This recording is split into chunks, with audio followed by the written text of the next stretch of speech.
8. Prestar especial atención a las actividades desarrolladas durante la limpieza del objetivo. Armamento, trampas explosivas, etc. G. La reorganización de una fracción durante cualquier operación será constante. En esta fase del ataque, comenzará una vez que el objetivo haya sido consolidado. La misma tendrá como finalidad la preparación para una operación futura e incluirá 1. Reestablecimiento de la cadena de comando, JPO-JET, y de las comunicaciones. 2. Reasignación de personal para cubrir puestos importantes donde se hayan producido bajas, como, por ejemplo, ABMAG-APFAT-GR. 3. Redistribución de la munición. 4. Informar respecto de la situación de la fracción, personal, equipo, armamento, munición, etc.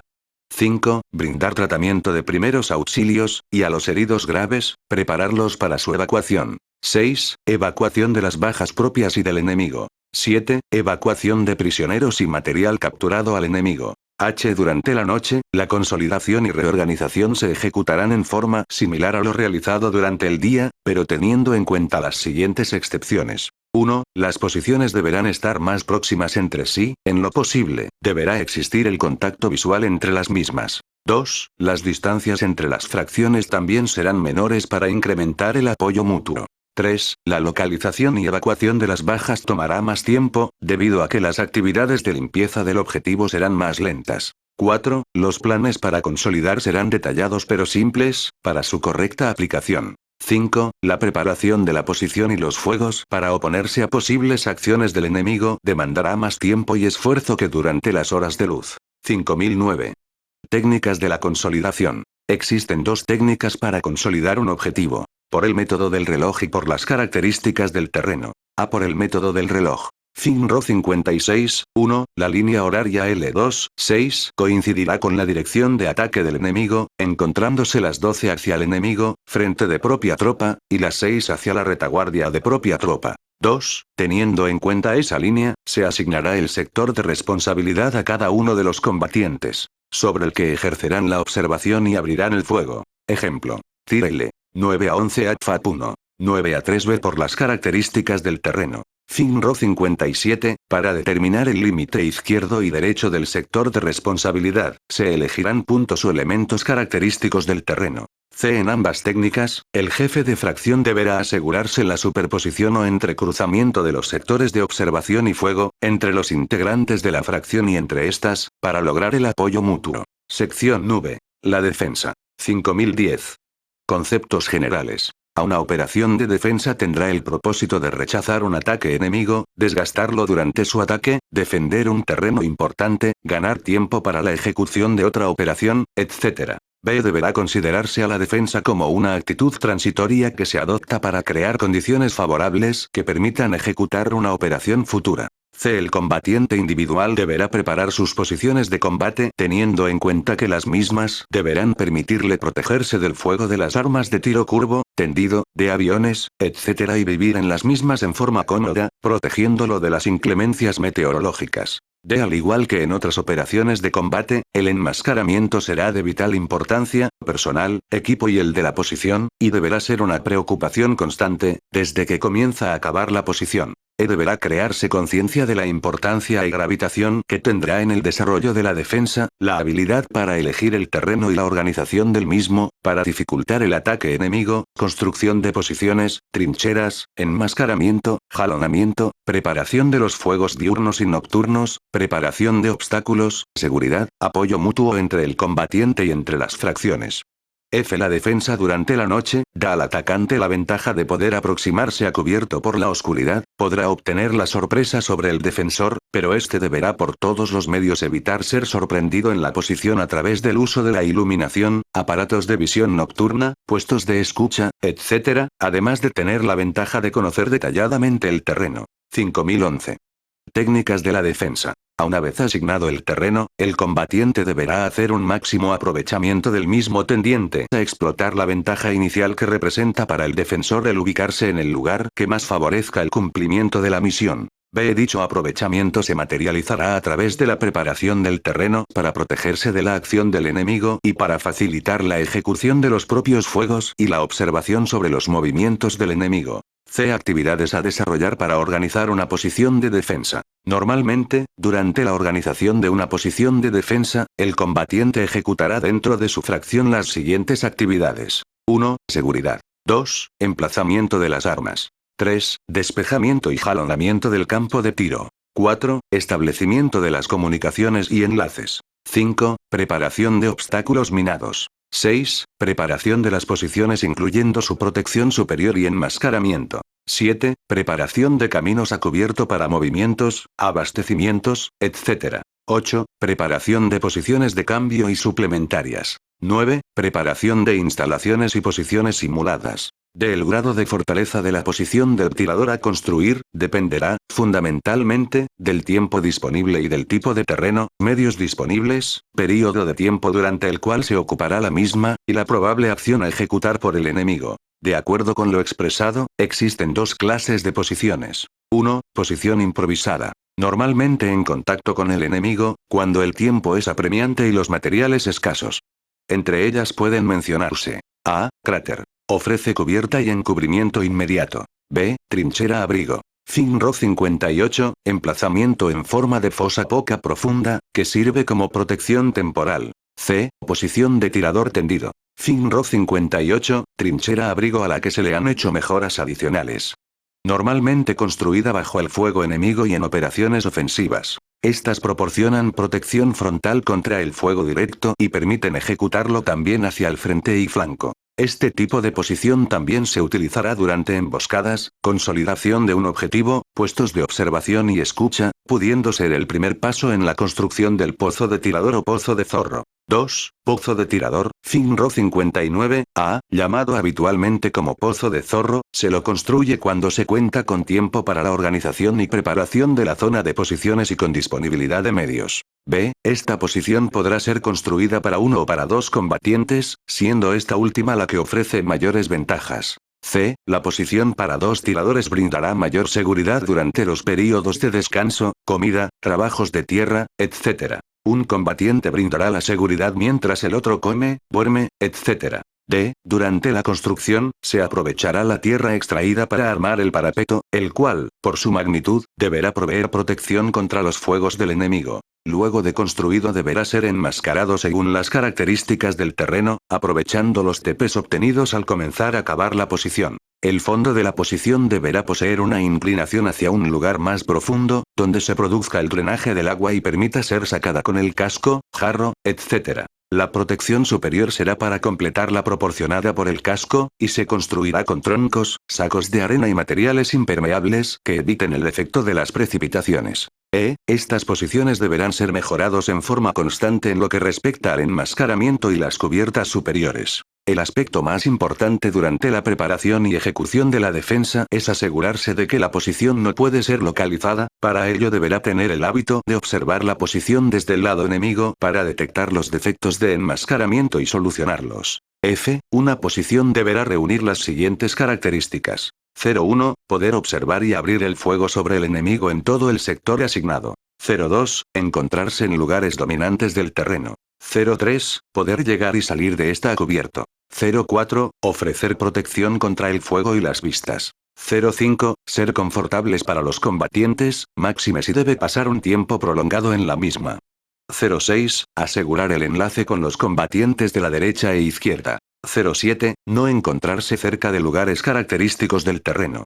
08. Deberá tener un buen campo de observación y tiro y el enmascaramiento deberá dificultar su localización terrestre o aérea. La tierra extraída no deberá alterar la fisonomía natural del terreno. Deberá ser construida donde la silueta del hombre que la ocupa no se destaque sobre la línea del horizonte. 09. Todo el equipo del soldado deberá permanecer dentro del pozo de zorro. No deberá dejarse a su alrededor nada que pueda delatar la posición. 10. Al construir la cubierta superior o techo, deberá colocarse cualquier material impermeable, láminas de metal, papel para techo, paño de carpa, etc., y luego cubrir el mismo con tierra, tepes, pastos, hojas, ramas o cualquier otro elemento que lo confunda con el terreno circundante. La protección que ofrece el casco, deberá ser completada, en especial contra las esquirlas de los proyectiles de las armas de tiro curvo. Para ello, podrán utilizarse cubiertas de troncos a manera de techo, sacos de arena, tierra, etc. 11. Las mejoras a introducir en la obra consistirán en la construcción de depósitos cavados en las paredes interiores, para munición y parte del equipo. Cobertura superior. Armado de paredes de rama o troncos. Las mismas deberán perfeccionarse y continuarse hasta la evacuación del personal de la posición. En terrenos de tierra blanda o arenosa, el trabajo consistirá en cubrir con vástagos las paredes de la obra. Los vástagos no deberán ser cortados cerca de la posición, las hojas o ramas que no sean utilizadas, tampoco deberán abandonarse, sino que deberán colocarse en lugares enmascarados. 12. Si la posición debiera ser utilizada por un tiempo prolongado, se podrá construir un compartimiento adyacente para dormir. G. Durante la preparación de la posición, cuando existan los medios y el tiempo necesarios, se construirán las trincheras de arrastre que comuniquen las distintas posiciones entre sí, permitiendo al combatiente moverse entre ellos a cubierto. Las mismas serán construidas en zigzag para dificultar la eficacia del fuego enemigo. Deberá observarse en la zona de posiciones una estricta disciplina de ruidos, luces, fuego, desplazamientos, etc. Si fuera necesario, los trabajos se ejecutarán de noche para evitar ser descubiertos por el enemigo, permaneciendo durante el día totalmente ocultos. F. Preparación del campo de tiro. Comprenderá las actividades de despejamiento y jalonamiento del mismo. 1. El despejamiento consiste en eliminar los elementos del terreno que impidan o dificulten la propia observación y la ejecución de los fuegos. Esta actividad no deberá variar sensiblemente las características naturales del terreno, ya que atentará contra la disciplina de enmascaramiento. 2. Jalonamiento significa medir y marcar las distancias en las probables direcciones de ataque del enemigo, compatible con el alcance eficaz del arma de dotación de cada combatiente. También se deberá realizar el jalonamiento de los límites del sector de observación y fuego. El material a emplear para el jalonamiento será variado.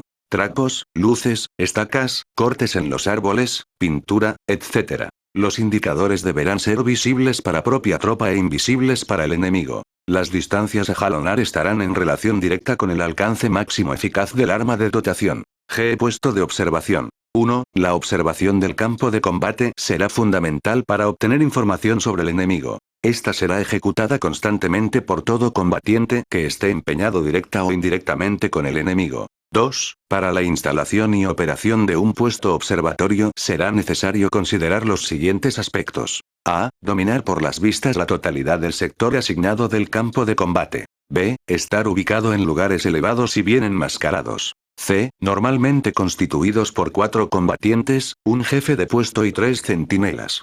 2 de ellos ejecutarán las actividades de observación, un observador y un anotador, mientras que los 2 restantes descansarán.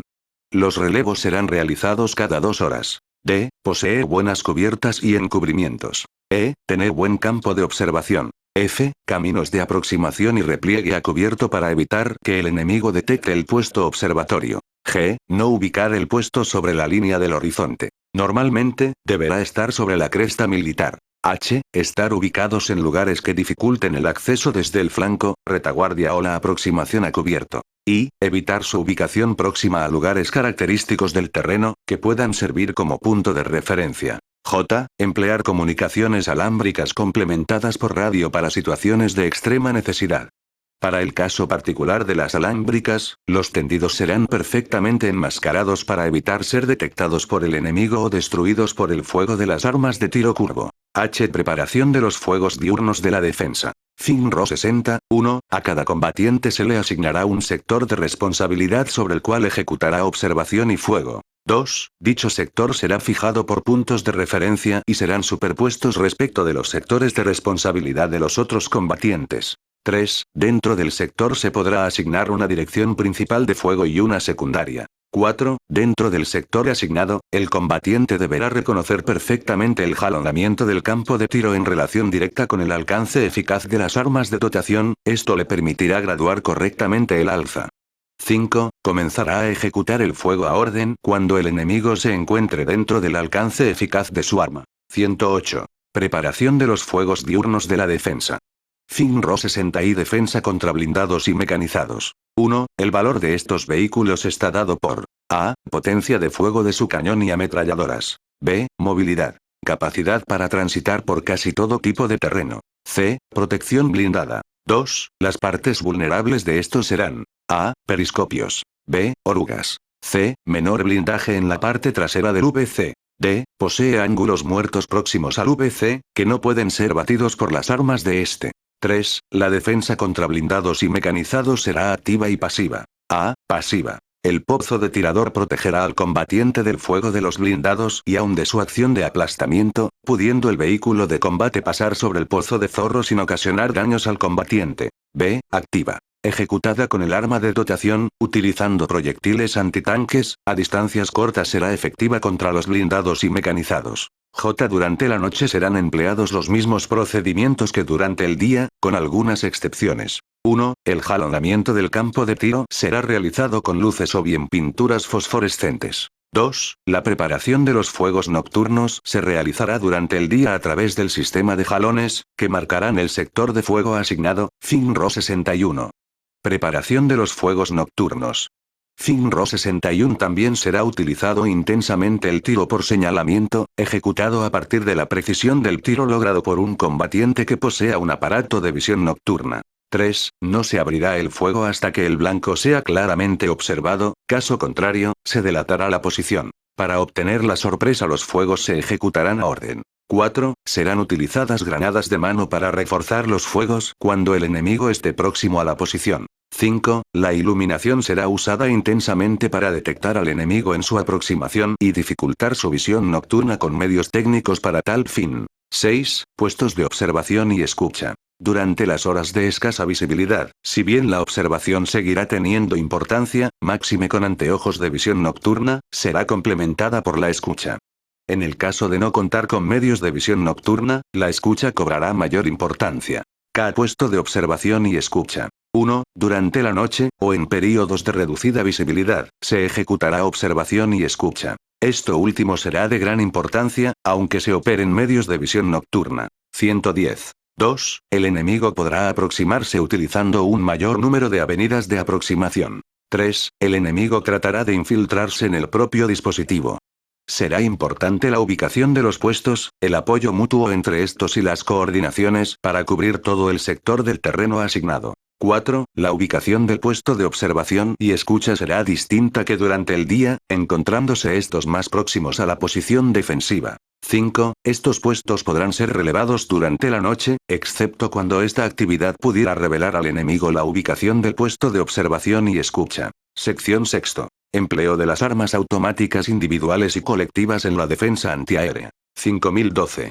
Conceptos generales. A. Características de los medios aéreos de ataque. 1. Los medios aéreos normalmente empleados para el ataque a elementos terrestres serán: A. Aviones cazabombarderos. B. Aviones de ataque. C. Helicópteros de ataque. Aunque podrán existir otros. 2. Según el tipo de aeronave de que se trate, variarán el armamento del que se disponga, la forma de aproximación, el ángulo y velocidad de ataque y la distancia al punto de descarga de sus armas. 3. Los pilotos tratarán de atacar por sorpresa, volando al ras del terreno, cubriéndose con las características de este, o entre las nubes o con el sol a sus espaldas, dispararán sus CN, S, y AMET, para tratar de neutralizar las armas antiaéreas y de autodefensa. 4. Lo expresado dificultará la reacción del combatiente, pero no lo imposibilitará para actuar contra aeronaves que estarán dentro del alcance eficaz de su arma.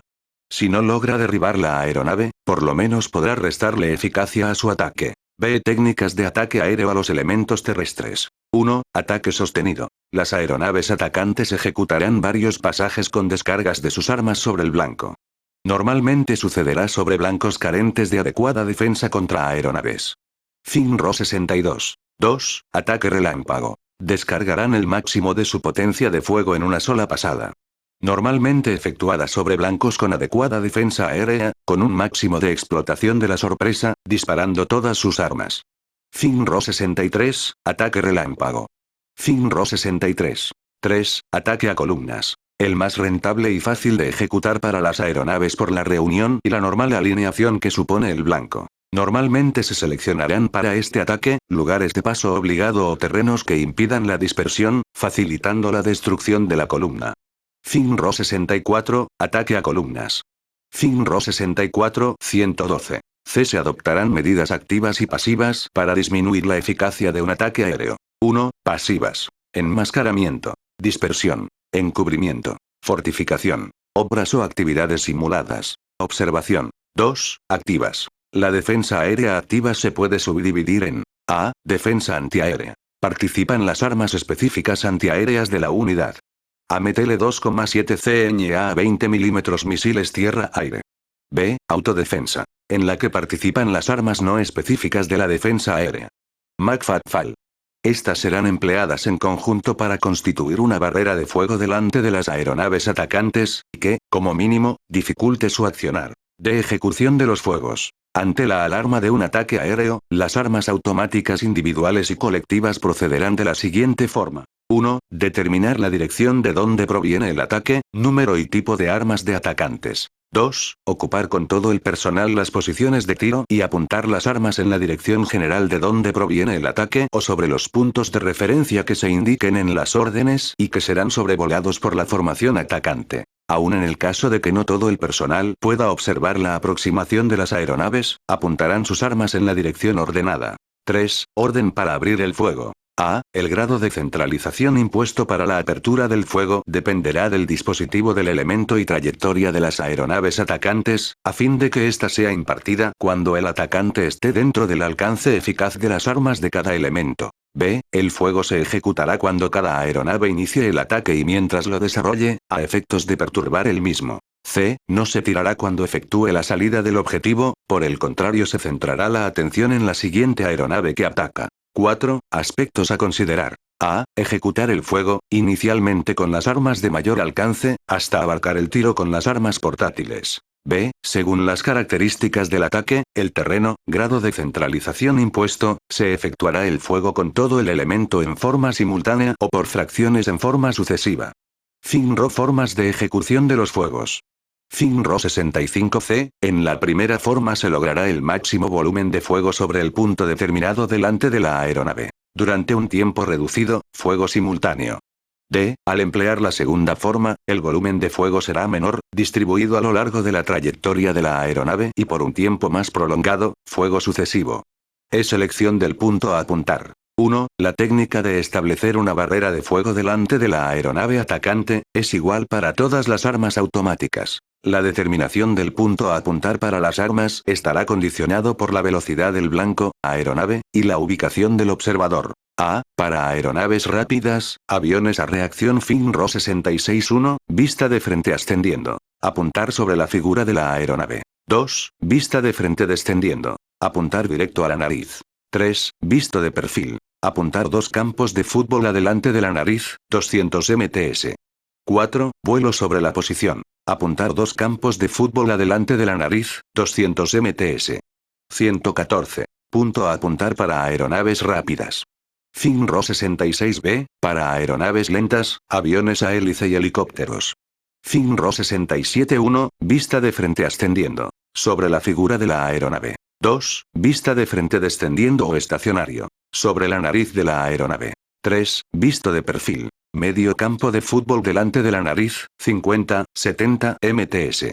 4. Vuelo sobre la posición. Medio campo de fútbol delante de la nariz de la aeronave. Punto a apuntar para aeronaves lentas. FINRO 67-2, en todos los casos, la trayectoria será corregida mediante la observación de la trayectoria de la munición trazante.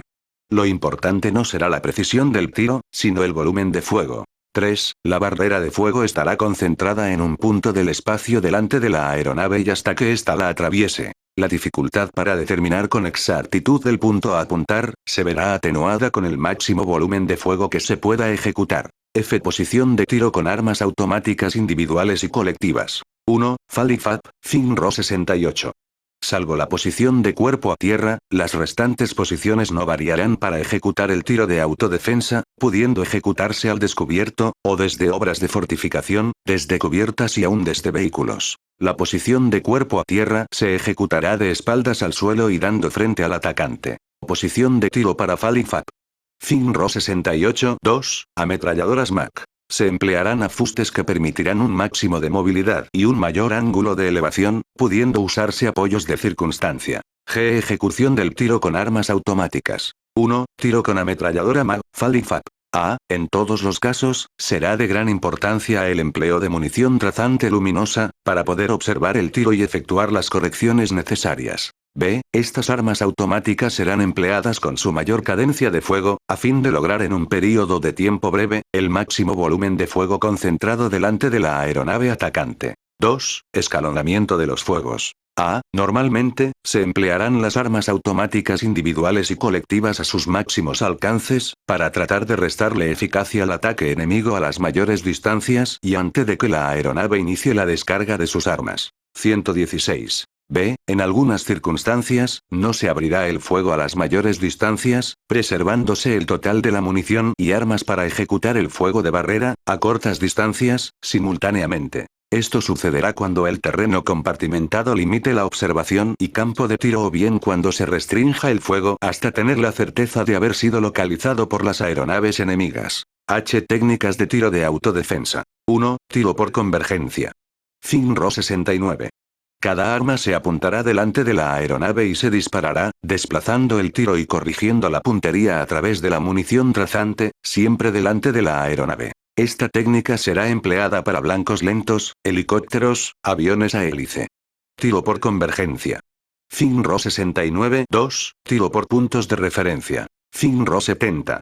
A. Se emplearán puntos característicos del terreno o bien direcciones, en base a un sistema horario como alternativa, para referir la dirección de ataque de las aeronaves enemigas y el punto a apuntar para las armas del elemento terrestre. B. Cuando se empleen puntos característicos, los mismos deberán ser visibles para todo el personal del elemento. C. Ante la presencia de aeronaves atacantes, se ordenará sobre el punto de referencia 1 o bien sobre la arboleda o a las 4 y a continuación se dará la orden para la apertura del fuego. Las armas de fuego automáticas se apuntarán en la dirección señalada, a unos 45 grados por sobre el horizonte, y el fuego se efectuará a orden. D. Esta técnica permitirá dirigir el tiro aunque no todo el personal haya localizado el blanco, valiéndose de la referencia terrestre. E. Este método será empleado contra aeronaves de alta velocidad, aviones a reacción.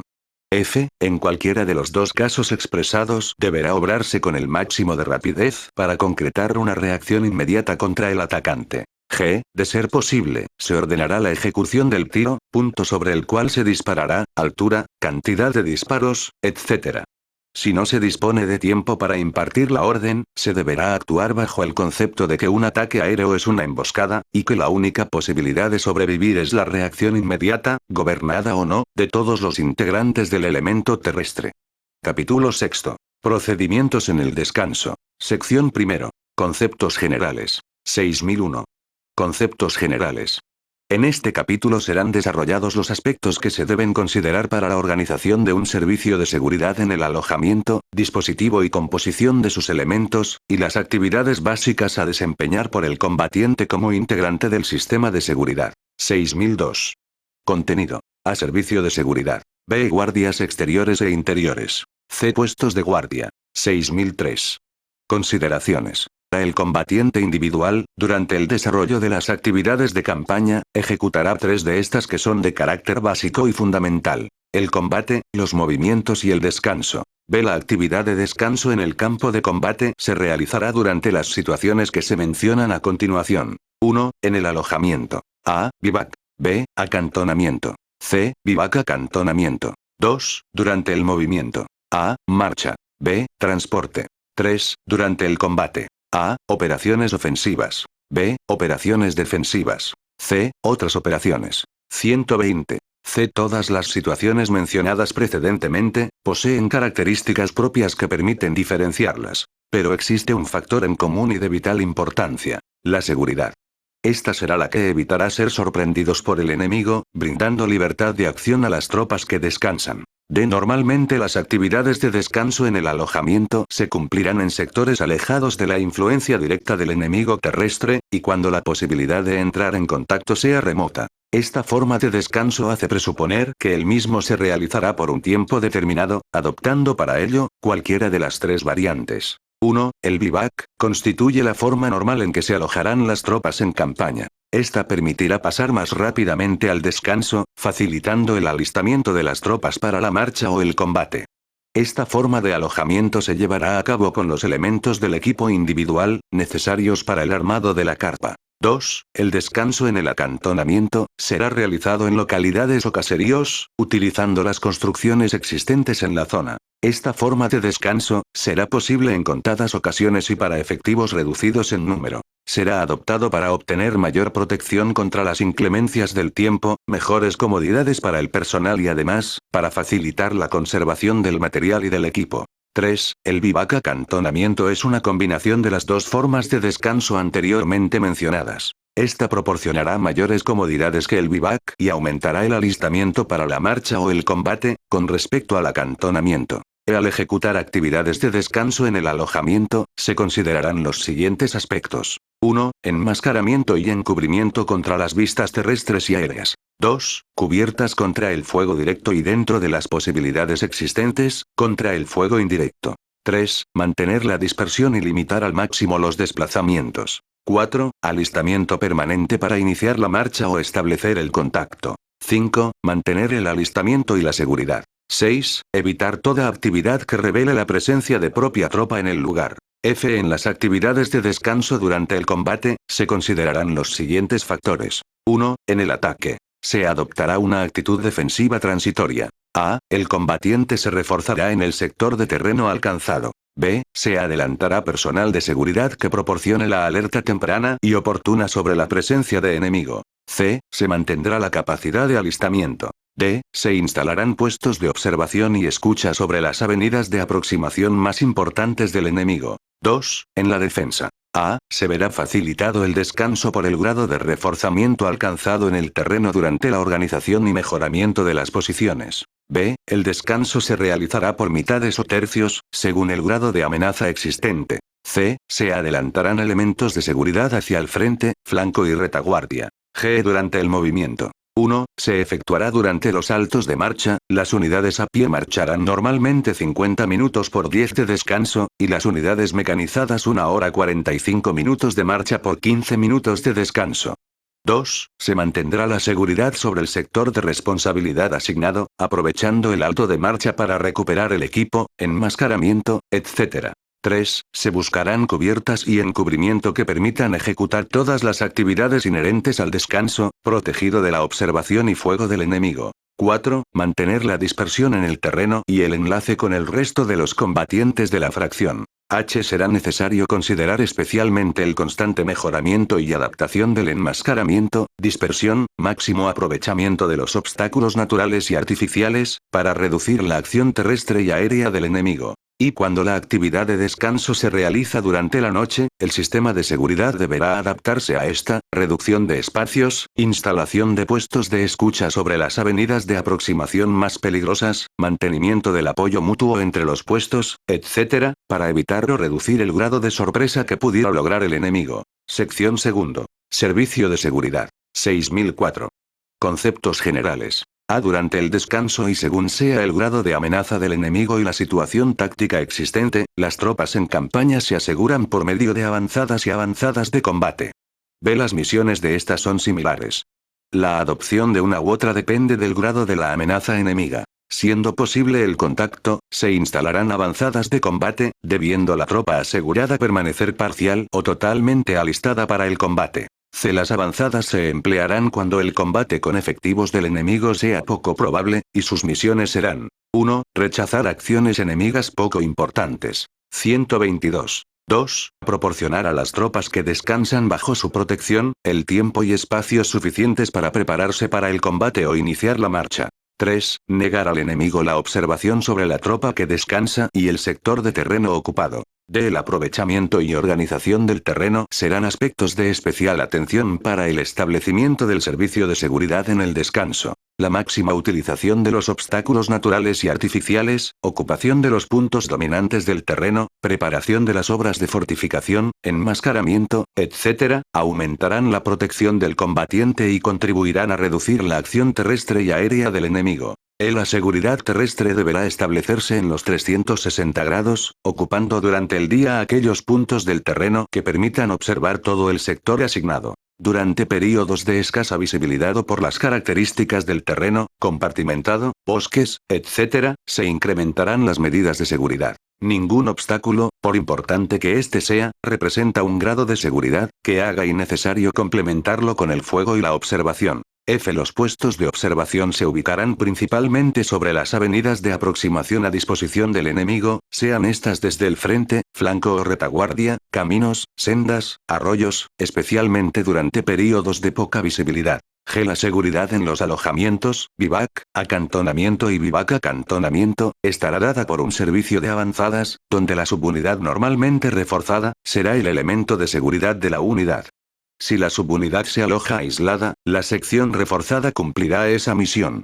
Ver FINRO 71 y 72. H. Las zonas de avanzadas se subdividen desde la retaguardia hacia el enemigo en reserva, guardia y puestos, complementando la seguridad con un sistema de patrullas móviles que aseguren el enlace entre estos. Y la posición de defensa de las avanzadas, será preparada por las tropas que brindarán el servicio de seguridad, realizando los trabajos de tierra, preparación de los fuegos diurnos y nocturnos, jalonamiento de los caminos de repliegue, preparación de obstáculos, encubrimiento y enmascaramiento, dispersión, etc., tendiente a lograr la eficacia del sistema de seguridad. J. La posición será ubicada cubriendo las principales avenidas de aproximación del enemigo, en la línea general donde se organizará la posición defensiva, conocida como línea de resistencia de avanzadas, lugar al que se replegarán los elementos adelantados de seguridad, ante un ataque enemigo importante. K. Aspectos que deberá conocer y ejecutar el combatiente que integre el servicio de seguridad en el descanso. L. El alistamiento será permanente.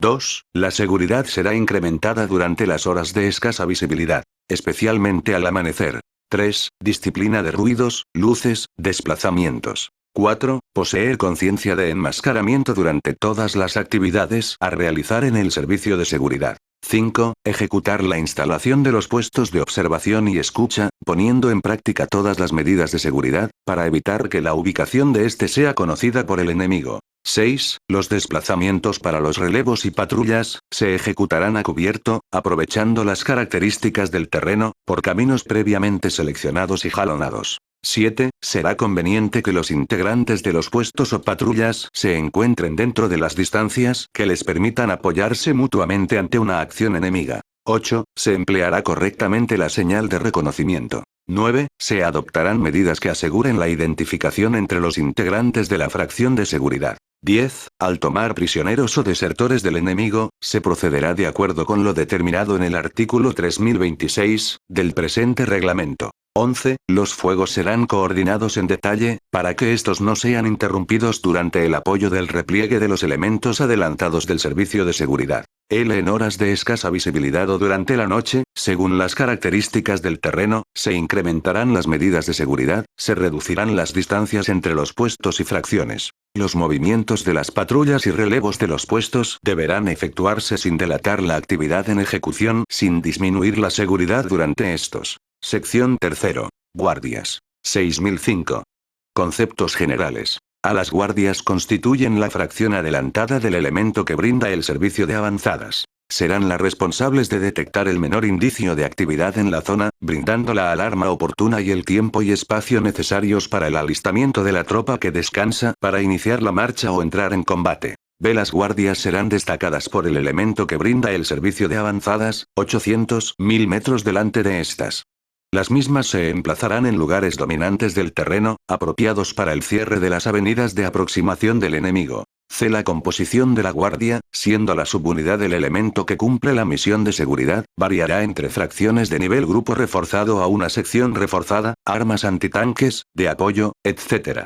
El efectivo a asignarle surgirá de la cantidad de puestos y patrullas que sea necesario destacar según el sector de terreno impuesto y el grado de amenaza del enemigo. De las guardias destacarán puestos y patrullas para su seguridad. En las guardias permanecerá el personal de relevo de los puestos instalados y el necesario para las patrullas móviles. F. Se organizará una posición defensiva para rechazar o retardar el ataque enemigo en la zona, tendiente a brindar al grueso el tiempo y espacio necesarios para su alistamiento. 124. Será hacia esta posición, donde se replegarán los puestos y patrullas, ejecutando el desgaste y acción retardante sobre el enemigo. G. Las patrullas ejecutarán la exploración delante de los puestos y en las zonas no cubiertas por estos, intensificando su accionar durante períodos de escasa visibilidad. El proceder de las patrullas durante la noche, requiere una adecuada organización y estrecha coordinación con la actividad de las guardias y puestos. Los aspectos a tener en cuenta serán los siguientes. 1. El recorrido de las patrullas y la oportunidad de ejecución deberán ser variables. 2. Se deberán jalonar los caminos. 3. Se emplearán elementos de identificación que faciliten la misma entre los integrantes del sistema de seguridad. 4. Se deberá establecer contacto e intercambiar información con los puestos durante el recorrido. 5. Todas las actividades serán ejecutadas bajo un estricto concepto de enmascaramiento y encubrimiento. Y las patrullas podrán ser fijas y móviles, según la misión a cumplir. 1. Las patrullas fijas se instalarán en lugares críticos del terreno, puentes, avenidas de aproximación importantes, etc., cuya principal característica será encontrarse muy distante de la guardia, más de 500 metros, no resultando conveniente ser ocupado por un puesto. Estas patrullas normalmente, estarán compuestas por efectivos que variarán entre 3 y 5 hombres para permitir la ejecución de los relevos con este personal, sin moverse del puesto asignado por un período predeterminado. 2. Las patrullas móviles recorrerán delante de la ubicación de los puestos, tomando contacto durante su recorrido con estos y con las patrullas fijas. 3. Las patrullas serán destacadas por la guardia, teniendo en esta su punto inicial y terminal de recorrido. 4. A las patrullas se les fijará una línea de exploración, LE, con la que se indicará hasta dónde se extenderá su accionar. Para fijarla, se tendrá en cuenta cubrir aquellas zonas peligrosas del terreno, terrenos compartimentados, arboledas, caminos, etc., que permitan al enemigo ejecutar actividades a cubierto. Y la ubicación de los elementos de exploración de las unidades vecinas, al frente, flanco y retaguardia. 6006. Guardias interiores. En las actividades de descanso en el alojamiento se establecerán guardias interiores para mantener el orden y la disciplina, y proporcionar la seguridad inmediata de la tropa que descansa. Se brindará la seguridad a través de la alarma oportuna ante un ataque enemigo, en caso de incendio, regular el tránsito y controlar el cumplimiento de todas las medidas particulares de orden interno fijadas en la zona de descanso. B. En el vivac, cada subunidad establecerá la guardia interior.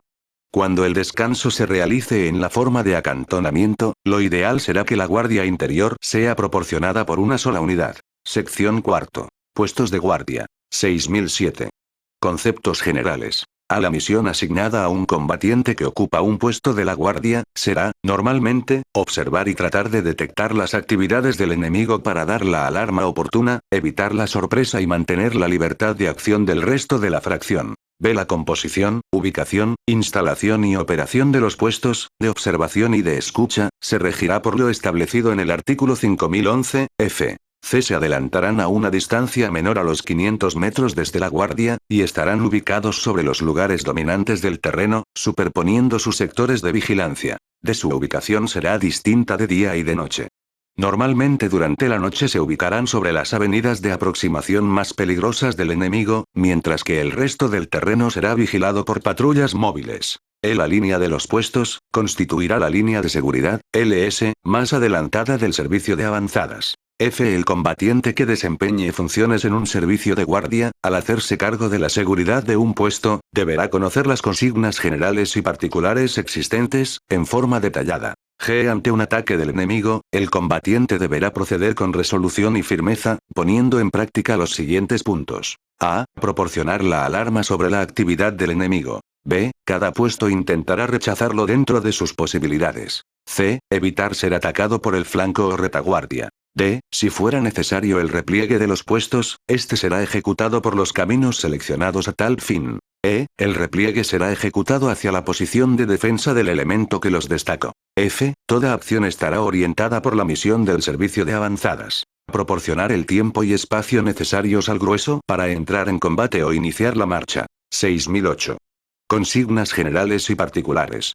Consignas generales. 1. Al observar algo sospechoso, dará la novedad al jefe de puesto. 2. Se abrirá el fuego ante peligro inminente o cuando se detecte el ataque, dando de esa forma la alarma. 3. Comunicar toda información obtenida a las patrullas móviles que hagan contacto con el puesto, intercambiando información con estas acerca de las actividades del enemigo. 4. Detener e identificar a todo personal y vehículo que se desplace en el sector de responsabilidad asignado, para conocer su misión y actividad a desempeñar. 126. 5. Durante las horas de oscuridad o escasa visibilidad, detener a toda persona mediante la orden de alto, quien vive, en voz fuerte y clara, para ser escuchado. Ante peligro inminente y previo reiterar la orden de identificación, asegurándose de esta manera haber sido escuchado, abrirá el fuego. 6. Al personal que se detenga se le exigirá la señal de reconocimiento o se lo reconocerá por otros medios. 7. Si existieran dudas respecto de su verdadera identidad, se pondrá en conocimiento del jefe de puesto.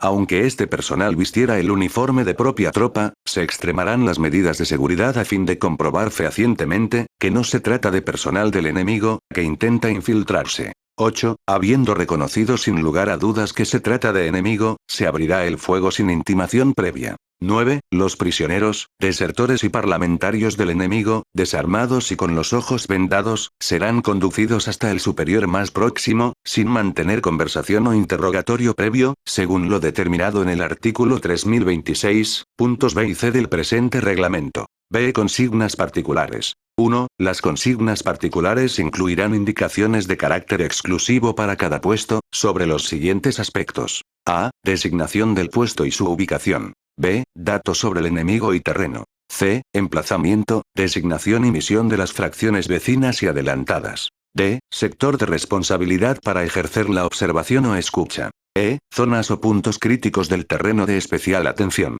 F. Emplazamiento de la guardia y caminos que conduzcan a ella. G. Enlaces con la guardia y oportunidad de realizarlos. H. Establecimiento de enlaces con fracciones vecinas y adelantadas. Sección cuarto. Puestos de guardia. 6007. Conceptos generales. A la misión asignada a un combatiente que ocupa un puesto de la guardia, será, normalmente, observar y tratar de detectar las actividades del enemigo para dar la alarma oportuna, evitar la sorpresa y mantener la libertad de acción del resto de la fracción. B. La composición, ubicación, instalación y operación de los puestos, de observación y de escucha, se regirá por lo establecido en el artículo 5011, F. C. Se adelantarán a una distancia menor a los 500 metros desde la guardia, y estarán ubicados sobre los lugares dominantes del terreno, superponiendo sus sectores de vigilancia. De su ubicación será distinta de día y de noche.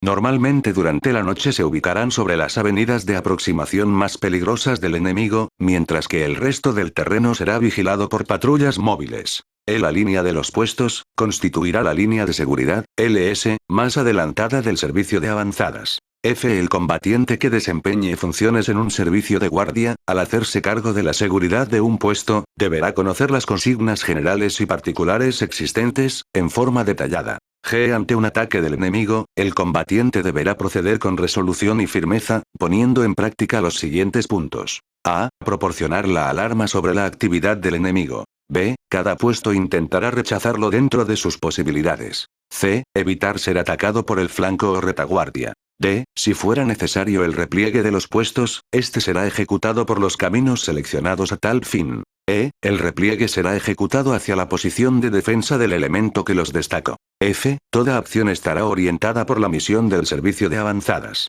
Proporcionar el tiempo y espacio necesarios al grueso para entrar en combate o iniciar la marcha. 6008.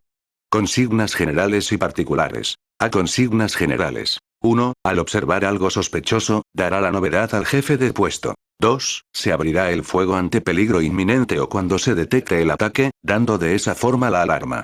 3. Comunicar toda información obtenida a las patrullas móviles que hagan contacto con el puesto, intercambiando información con estas acerca de las actividades del enemigo. 4. Detener e identificar a todo personal y vehículo que se desplace en el sector de responsabilidad asignado, para conocer su misión y actividad a desempeñar. 126. 5. Durante las horas de oscuridad o escasa visibilidad, detener a toda persona mediante la orden de alto, quien vive, en voz fuerte y clara, para ser escuchado. Ante peligro inminente y previo reiterar la orden de identificación, asegurándose de esta manera haber sido escuchado, abrirá el fuego. 6. Al personal que se detenga se le exigirá la señal de reconocimiento o se lo reconocerá por otros medios. 7. Si existieran dudas respecto de su verdadera identidad, se pondrá en conocimiento del jefe de puesto. Aunque este personal vistiera el uniforme de propia tropa, se extremarán las medidas de seguridad a fin de comprobar fehacientemente que no se trata de personal del enemigo que intenta infiltrarse.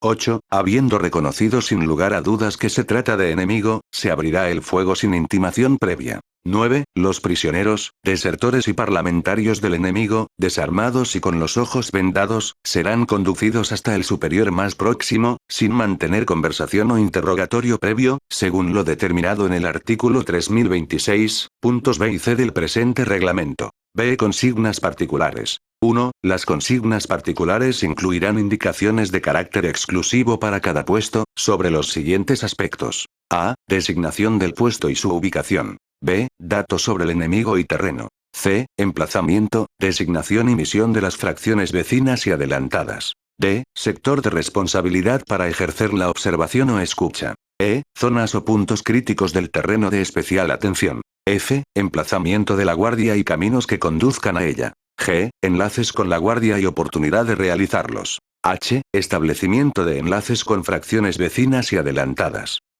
Deberá ajustarse la venda para evitar hemorragias y el deslizamiento de la compresa. Si en la dotación individual se cuenta con comprimidos de penicilina, y siempre que esté comprobado que la misma no provocará alteraciones o efectos adversos en el combatiente, se iniciará la ingestión de los mismos cuanto antes. F. Las estadísticas indican que el mayor porcentaje de heridas producidas por acción del combate han sido localizadas en los miembros inferiores, principalmente por la acción de esquirlas y munición de armas automáticas de dotación individual o colectivas, en porcentajes inferiores. 7010. Heridas más comunes y primeros auxilios a brindar. Algunas heridas provocadas por efecto del combate necesitarán atención especializada, esto motivará que solo se le brinden al herido los primeros auxilios, y sea evacuado cuanto antes hacia retaguardia. Esas heridas serán: A. Heridas de tórax, FINRO 73. 1. En estos casos, el aire podrá penetrar por la lesión e impedir el normal funcionamiento de los pulmones. Deberá taparse la abertura de la herida con un vendaje apretado, sujetándolo firmemente. 2. Deberá examinarse con detenimiento, para detectar la existencia de una segunda herida o perforación. 3. Se observarán las siguientes instrucciones para heridas abiertas. A. Comprobar que las vías respiratorias estén despejadas. B. Si la víctima conserva el conocimiento, hacerla exhalar con fuerza el aire de los pulmones y retener la respiración mientras se le cierra la herida. C. Tapar la herida herméticamente con una lámina de plástico o material similar, colocando sobre esta una compresa sujeta con vendas. El vendaje deberá ser firme, ancho y estar bien asegurado alrededor del cuerpo. 136. D. Para reforzar la presión y tener la certeza de que la herida queda bien obturada, se fajará todo el cuerpo con una lona, paño de carpa, u otro elemento similar, a los que se sujetará con cinturones, fajas, etc. Si la víctima desea incorporarse por resultarle más cómoda esta posición, se le permitirá, siendo de esta forma más fácil la respiración al disminuir la presión abdominal. Si prefiere estar acostado, deberá apoyarse sobre el costado herido, para que el pulmón sano reciba mayor cantidad de aire.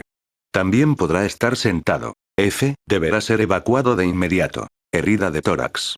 FINRO 73. 4. En casos de fracturas, cuando el combatiente tiene costillas fracturadas, la caja torácica pierde rigidez y la respiración es dificultosa. Si el individuo está consciente, se procederá así. A. Comprobar que las vías respiratorias estén despejadas. B. Colocar al combatiente en posición semirecostado. C. Colocar una mano sobre la zona herida, para que tenga apoyo. D. Aplicar los apósitos sobre la herida y asegurarla con un vendaje ancho. E. Tratar el shock. F. En caso de que el combatiente esté consciente, los pasos C y D podrán realizarse con este, en la posición de sentado. G. Preparar una evacuación urgente. 5. Las fracturas y heridas abiertas podrán estar acompañadas por hemorragias internas. Estas podrán producirse sin indicio externo alguna, por ejemplo, cuando la lesión se produzca por la onda expansiva de una explosión. Poca es la ayuda que se puede brindar en caso de una hemorragia interna, por lo que se tratará especialmente de prevenir el shock y se preparará una evacuación urgente. B. Heridas de vientre o abdominales. FINRO 74. 1. La herida más grave que puede recibirse en el vientre, es la causada por un objeto que atraviesa la pared abdominal, perforando a su paso órganos internos o vasos sanguíneos importantes. 2. Cuando el intestino u otros órganos estén fuera del abdomen, no se tratará de llevarlos a su posición normal.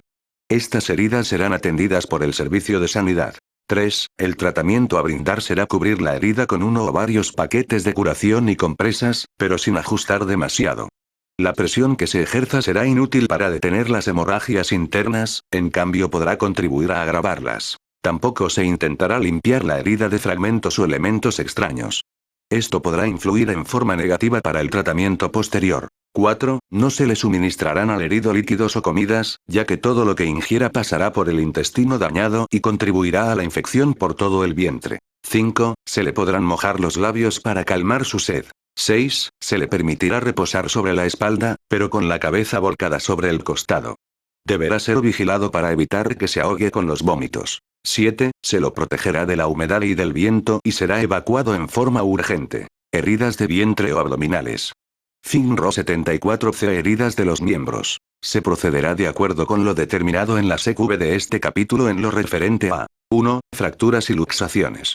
Primeros auxilios a brindar. 2. Vendajes a practicar. 138. 3. Tratamiento inicial de una herida. 4. Aspectos a considerar para detener una hemorragia en los miembros. De quemaduras. 1. Serán heridas comunes y frecuentes, especialmente en aquellas situaciones tácticas en las que el daño provocado a vehículos de combate desencadena explosiones e incendios. 2. Las quemaduras irán desde pequeñas y superficiales hasta aquellas que impliquen profundas lesiones de los tejidos. 3. El combatiente podrá morir a consecuencia de las extensas quemaduras, pero la gran mayoría de las bajas se deberán a la respiración de humo o a los efectos del calor. Este tipo de efecto será tratado exclusivamente con respiración artificial hasta contar con asistencia médica. 4. Para brindar los primeros auxilios, inicialmente se retirará al combatiente de la zona de peligro y luego se procederá de la siguiente forma. A. Si el combatiente tiene las prendas con fuego, se lo acostará en el suelo y se tratará de extinguir las llamas.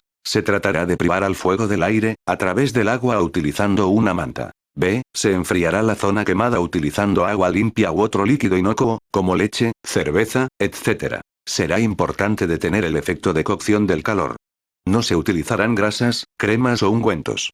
C. Se cubrirá la quemadura con gasas esterilizadas, procurando que quede cubierta toda la zona afectada para evitar pérdida de líquidos. D. No se reventarán las ampollas ni se tratará de sacar la piel quemada. E. No quitar la ropa quemada, a menos que continúe siendo un foco de calor. F. Si el herido tuviera quemada la cara, se preparará una máscara con un paño seco y limpio, haciéndole agujeros para la nariz, boca y ojos. G. Se inmovilizarán los miembros quemados, por similitud con el tratamiento de una fractura. Sección 9. Fracturas, luxaciones y vendajes. 7011. Conceptos generales. A las heridas de guerra y accidentes de campaña suelen provocar fracturas. Cuando estas ocurran, se experimentará un gran dolor y no se podrá accionar la parte afectada. Estas fracturas se consideran cerradas cuando no hay lesión de la piel, herida, y abiertas o expuestas, cuando hay lesión externa. B. Los músculos, nervios, y otros tejidos están expuestos a desgarrarse, si no se inmoviliza el miembro fracturado, incluyendo las articulaciones vecinas al hueso lesionado. En las fracturas incompletas donde los huesos permanecen en su posición normal, un esfuerzo o movimiento brusco puede transformarlas en fracturas completas. C. Será difícil distinguir inicialmente entre una luxación o una fractura ósea, por lo que se procederá en forma similar a lo realizado para una fractura. Posteriormente, los especialistas del servicio de sanidad determinarán su tratamiento. D. Cuando se produzca una distensión por un movimiento exagerado de las articulaciones, los ligamentos se estirarán y podrán desgarrarse. Si el movimiento fuera más brusco, podrá producirse una luxación. La luxación, normalmente, ocurre en el tobillo, rodilla, hombro, codo y dedos. La parte del cuerpo donde se ha producido una fractura, deberá inmovilizarse, para impedir que los huesos rotos y cortantes desgarren los tejidos, músculos, vasos sanguíneos y nervios. F. La inmovilización reducirá el dolor y los riesgos de shock. Además, en las fracturas cerradas, evitará que las costillas o fragmentos óseos hieran la piel y, a través de esta, se contamine e infecte toda la zona. 7012. Primeros auxilios a brindar. A. Para las fracturas. Se deberán tener presentes las siguientes medidas. 1. Tratar la parte fracturada con suavidad y precaución, tomando el miembro fracturado con las dos manos, una por la parte próxima al tronco y otra por la parte alejada, ejerciendo una ligera y sostenida tracción en sentido longitudinal. 2. Podrá producirse un shock en el combatiente. El personal que le brinde los primeros auxilios, deberá conocer cómo se origina y cuáles serán las medidas a adoptar, con la finalidad de reducir las posibilidades de que este ocurra. A. El shock es una alteración que se produce cuando el flujo sanguíneo no irriga bien los tejidos y órganos vitales del cuerpo. Su persistencia podrá ocasionar la muerte. B. El shock obedece a varias causas. Entre ellas, la pérdida de sangre, la dilatación de los vasos sanguíneos, el dolor y hasta las reacciones individuales a la vista de una herida o de mucha sangre. C. Por tal motivo, se adoptarán medidas preventivas para impedirlo y aumentar las probabilidades de vida del combatiente herido. Estas serán las siguientes. 1. Retirar el equipo de la víctima y aflojar su ropa, moviéndolo con cuidado y lo menos posible. 2. Acostarlo con la cabeza baja, si ésta no está herida, manteniendo las piernas levantadas para que la sangre circule con facilidad hacia el cuerpo y el cerebro. 3. Abrigarlo con mantas y protegerlo de la humedad del suelo. No calentarlo con bolsas de agua caliente, estufas, etc. 4. Si está inconsciente, colocarlo boca abajo para que no se ahogue con los vómitos. 140. 5. Si está consciente y no tiene heridas de vientre, darle agua o alguna bebida estimulante, café, té, bebida alcohólica, etc. 6. Evitarle dolor o daños innecesarios, inmovilizando las partes fracturadas o las grandes heridas del miembro. 7. Contener las hemorragias por cualquiera de los métodos conocidos y tranquilizar al herido. 3. Si existiera una herida, taparla con un vendaje, utilizando el paquete de curación individual. Si la hemorragia no se detuviera, se hará un torniquete, sin hacer compresión sobre la parte accidentada. Para detener hemorragias, se adoptarán los siguientes procedimientos. A. Cuando exista una herida con hemorragia externa, se deberá detener inmediatamente. La pérdida excesiva de sangre conducirá al shock y podrá provocar la muerte. El método más común para contener una hemorragia, es comprimir la herida con una compresa y con un vendaje. Esto se combinará con el levantamiento de la extremidad afectada y la presión digital, apretando la arteria contra el hueso hasta anular el latido. Luego, se hará un vendaje ajustado. Los puntos de presión digital serán los siguientes. Ver FINRO 75-1, presionar un poco más arriba de la articulación del maxilar inferior. 2. Presionar hacia arriba contra el hueso maxilar. 3. Presionar el dedo pulgar delante del músculo. 4. Presionar el dedo pulgar en la cavidad detrás de la clavícula. 5. Presionar hacia afuera un poco detrás del borde interior del músculo. 6. Presionar con ambos dedos pulgares contra el hueso. Puntos de presión digital. FINRO 75 también podrá utilizarse un torniquete, si no se trata de una herida de tronco o cabeza, pero solo como última alternativa. 1. Vendaje y compresión de la herida. Se utilizará el paquete de curación del herido, agregando el propio, si fuere necesario, para aumentar la presión. Si se requiriera mayor fuerza para contener la hemorragia, se colocará la mano sobre el vendaje, apretando y permaneciendo así durante 5 a 10 minutos hasta que se coagule la sangre. No se sustituirá el parche o el vendaje por uno nuevo. Si fuera necesario agregar nuevas vendas o compresas, se colocarán sobre las primeras. 2. Elevación de la extremidad que sangra. Si aflorara sangre del vendaje hecho sobre una pierna o brazo, se levantará el miembro. Si hubiera fracturas, no se moverá la parte afectada. 3. Torniquete, FINRO 76. A. El torniquete será utilizado en las extremidades para frenar una hemorragia, pero solo después de haber puesto en práctica los métodos anteriores, sin resultados positivos. B. Se comprimirá el miembro para apretar el tronco principal de la arteria. Esto se logrará anudando un pañuelo, faja o cinturón de género en el brazo o muslo, lo más cerca posible del codo o la rodilla. C. Esta operación deberá ser realizada entre la herida y el corazón, a unos 5 o 10 centímetros de aquella.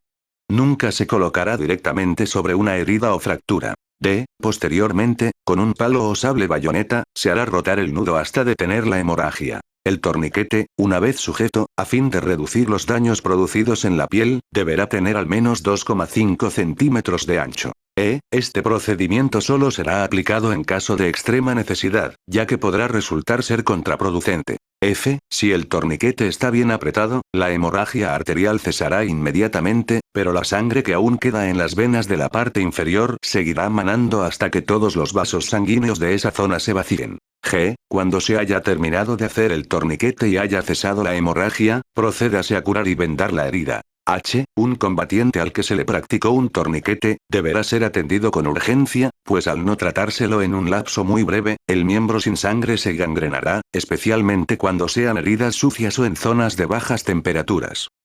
Deberá ajustarse la venda para evitar hemorragias y el deslizamiento de la compresa. Si en la dotación individual se cuenta con comprimidos de penicilina, y siempre que esté comprobado que la misma no provocará alteraciones o efectos adversos en el combatiente, se iniciará la ingestión de los mismos cuanto antes. F. Las estadísticas indican que el mayor porcentaje de heridas producidas por acción del combate han sido localizadas en los miembros inferiores, principalmente por la acción de esquirlas y munición de armas automáticas de dotación individual o colectivas, en porcentajes inferiores. 7010. Heridas más comunes y primeros auxilios a brindar. Algunas heridas provocadas por efecto del combate necesitarán atención especializada, esto motivará que solo se le brinden al herido los primeros auxilios, y sea evacuado cuanto antes hacia retaguardia. Esas heridas serán: A. Heridas de tórax, FINRO 73. 1. En estos casos, el aire podrá penetrar por la lesión e impedir el normal funcionamiento de los pulmones. Deberá taparse la abertura de la herida con un vendaje apretado, sujetándolo firmemente. 2. Deberá examinarse con detenimiento, para detectar la existencia de una segunda herida o perforación. 3. Se observarán las siguientes instrucciones para heridas abiertas. A. Comprobar que las vías respiratorias estén despejadas. B. Si la víctima conserva el conocimiento, hacerla exhalar con fuerza el aire de los pulmones y retener la respiración mientras se le cierra la herida. C. Tapar la herida herméticamente con una lámina de plástico o material similar, colocando sobre esta una compresa sujeta con vendas. El vendaje deberá ser firme, ancho y estar bien asegurado alrededor del cuerpo. 136. D. Para reforzar la presión y tener la certeza de que la herida queda bien obturada, se fajará todo el cuerpo con una lona, paño de carpa, u otro elemento similar, a los que se sujetará con cinturones, fajas, etc. Si la víctima desea incorporarse por resultarle más cómoda esta posición, se le permitirá, siendo de esta forma más fácil la respiración al disminuir la presión abdominal. Si prefiere estar acostado, deberá apoyarse sobre el costado herido, para que el pulmón sano reciba mayor cantidad de aire. También podrá estar sentado. F. Deberá ser evacuado de inmediato. Herida de tórax. FINRO 73. 4. En casos de fracturas, cuando el combatiente tiene costillas fracturadas, la caja torácica pierde rigidez y la respiración es dificultosa. Si el individuo está consciente, se procederá así. A. Comprobar que las vías respiratorias estén despejadas. B. Colocar al combatiente en posición semirecostado. C. Colocar una mano sobre la zona herida, para que tenga apoyo. D. Aplicar los apósitos sobre la herida y asegurarla con un vendaje ancho. Tratar el shock. F. En caso de que el combatiente esté consciente, los pasos C y D podrán realizarse con este, en la posición de sentado. G. Preparar una evacuación urgente. 5. Las fracturas y heridas abiertas podrán estar acompañadas por hemorragias internas. Estas podrán producirse sin indicio externo alguna, por ejemplo, cuando la lesión se produzca por la onda expansiva de una explosión. Poca es la ayuda que se puede brindar en caso de una hemorragia interna, por lo que se tratará especialmente de prevenir el shock y se preparará una evacuación urgente. B. Heridas de vientre o abdominales. FINRO 74. 1. La herida más grave que puede recibirse en el vientre, es la causada por un objeto que atraviesa la pared abdominal, perforando a su paso órganos internos o vasos sanguíneos importantes. 2. Cuando el intestino u otros órganos estén fuera del abdomen, no se tratará de llevarlos a su posición normal. Estas heridas serán atendidas por el servicio de sanidad. 3. El tratamiento a brindar será cubrir la herida con uno o varios paquetes de curación y compresas, pero sin ajustar demasiado. La presión que se ejerza será inútil para detener las hemorragias internas, en cambio podrá contribuir a agravarlas. Tampoco se intentará limpiar la herida de fragmentos o elementos extraños. Esto podrá influir en forma negativa para el tratamiento posterior. 4. No se le suministrarán al herido líquidos o comidas, ya que todo lo que ingiera pasará por el intestino dañado y contribuirá a la infección por todo el vientre. 5. Se le podrán mojar los labios para calmar su sed. 6. Se le permitirá reposar sobre la espalda, pero con la cabeza volcada sobre el costado. Deberá ser vigilado para evitar que se ahogue con los vómitos. 7. Se lo protegerá de la humedad y del viento y será evacuado en forma urgente. Heridas de vientre o abdominales. FINRO 74C. Heridas de los miembros. Se procederá de acuerdo con lo determinado en la SECV de este capítulo en lo referente a 1. Fracturas y luxaciones. Primeros auxilios a brindar. 2. Vendajes a practicar. 138. 3. Tratamiento inicial de una herida. 4. Aspectos a considerar para detener una hemorragia en los miembros. D. Quemaduras. 1. Serán heridas comunes y frecuentes, especialmente en aquellas situaciones tácticas en las que el daño provocado a vehículos de combate desencadena explosiones e incendios. 2. Las quemaduras irán desde pequeñas y superficiales hasta aquellas que impliquen profundas lesiones de los tejidos. 3. El combatiente podrá morir a consecuencia de las extensas quemaduras, pero la gran mayoría de las bajas se deberán a la respiración de humo o a los efectos del calor. Este tipo de efecto será tratado exclusivamente con respiración artificial hasta contar con asistencia médica. 4. Para brindar los primeros auxilios, inicialmente se retirará al combatiente de la zona de peligro y luego se procederá de la siguiente forma. A. Si el combatiente tiene las prendas con fuego, se lo acostará en el suelo y se tratará de extinguir las llamas. Se tratará de privar al fuego del aire, a través del agua utilizando una manta. B. Se enfriará la zona quemada utilizando agua limpia u otro líquido inocuo, como leche, cerveza, etc. Será importante detener el efecto de cocción del calor. No se utilizarán grasas, cremas o ungüentos. C. Se cubrirá la quemadura con gasas esterilizadas, procurando que quede cubierta toda la zona afectada para evitar pérdida de líquidos. D. No se reventarán las ampollas ni se tratará de sacar la piel quemada. E. No quitar la ropa quemada, a menos que continúe siendo un foco de calor. F. Si el herido tuviera quemada la cara, se preparará una máscara con un paño seco y limpio, haciéndole agujeros para la nariz, boca y ojos. G. Se inmovilizarán los miembros quemados, por similitud con el tratamiento de una fractura. Sección 9. Fracturas, luxaciones y vendajes. 7011. Conceptos generales. A las heridas de guerra y accidentes de campaña suelen provocar fracturas.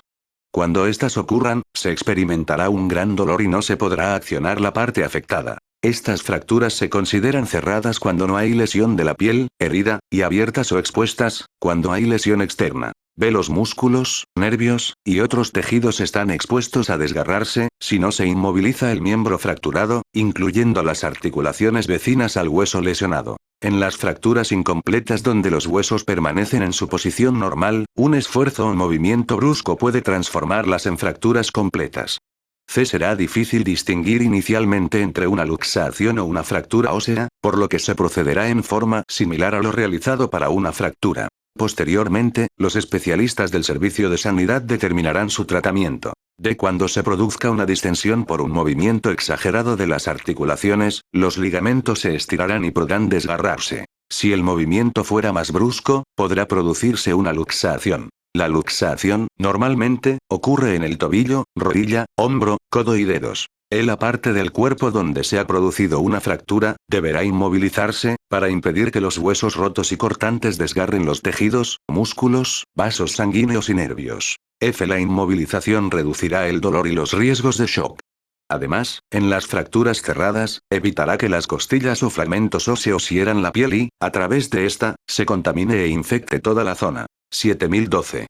Primeros auxilios a brindar. A. Para las fracturas. Se deberán tener presentes las siguientes medidas. 1. Tratar la parte fracturada con suavidad y precaución, tomando el miembro fracturado con las dos manos, una por la parte próxima al tronco y otra por la parte alejada, ejerciendo una ligera y sostenida tracción en sentido longitudinal. 2. Podrá producirse un shock en el combatiente.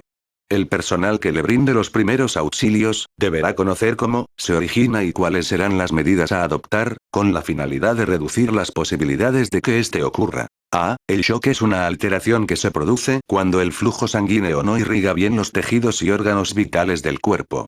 Su persistencia podrá ocasionar la muerte. B. El shock obedece a varias causas. Entre ellas, la pérdida de sangre, la dilatación de los vasos sanguíneos, el dolor y hasta las reacciones individuales a la vista de una herida o de mucha sangre. C. Por tal motivo, se adoptarán medidas preventivas para impedirlo y aumentar las probabilidades de vida del combatiente herido.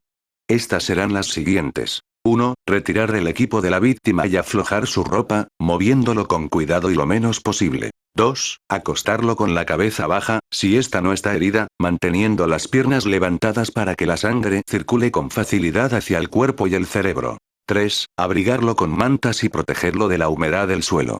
No calentarlo con bolsas de agua caliente, estufas, etc. 4. Si está inconsciente, colocarlo boca abajo para que no se ahogue con los vómitos. 140. 5. Si está consciente y no tiene heridas de vientre, darle agua o alguna bebida estimulante, café, té, bebida alcohólica, etc. 6. Evitarle dolor o daños innecesarios, inmovilizando las partes fracturadas o las grandes heridas del miembro. 7. Contener las hemorragias por cualquiera de los métodos conocidos y tranquilizar al herido. 3. Si existiera una herida, taparla con un vendaje, utilizando el paquete de curación individual. Si la hemorragia no se detuviera, se hará un torniquete, sin hacer compresión sobre la parte accidentada. Para detener hemorragias, se adoptarán los siguientes procedimientos. A. Cuando exista una herida con hemorragia externa, se deberá detener inmediatamente. La pérdida excesiva de sangre conducirá al shock y podrá provocar la muerte.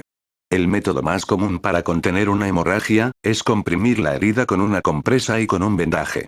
Esto se combinará con el levantamiento de la extremidad afectada y la presión digital, apretando la arteria contra el hueso hasta anular el latido.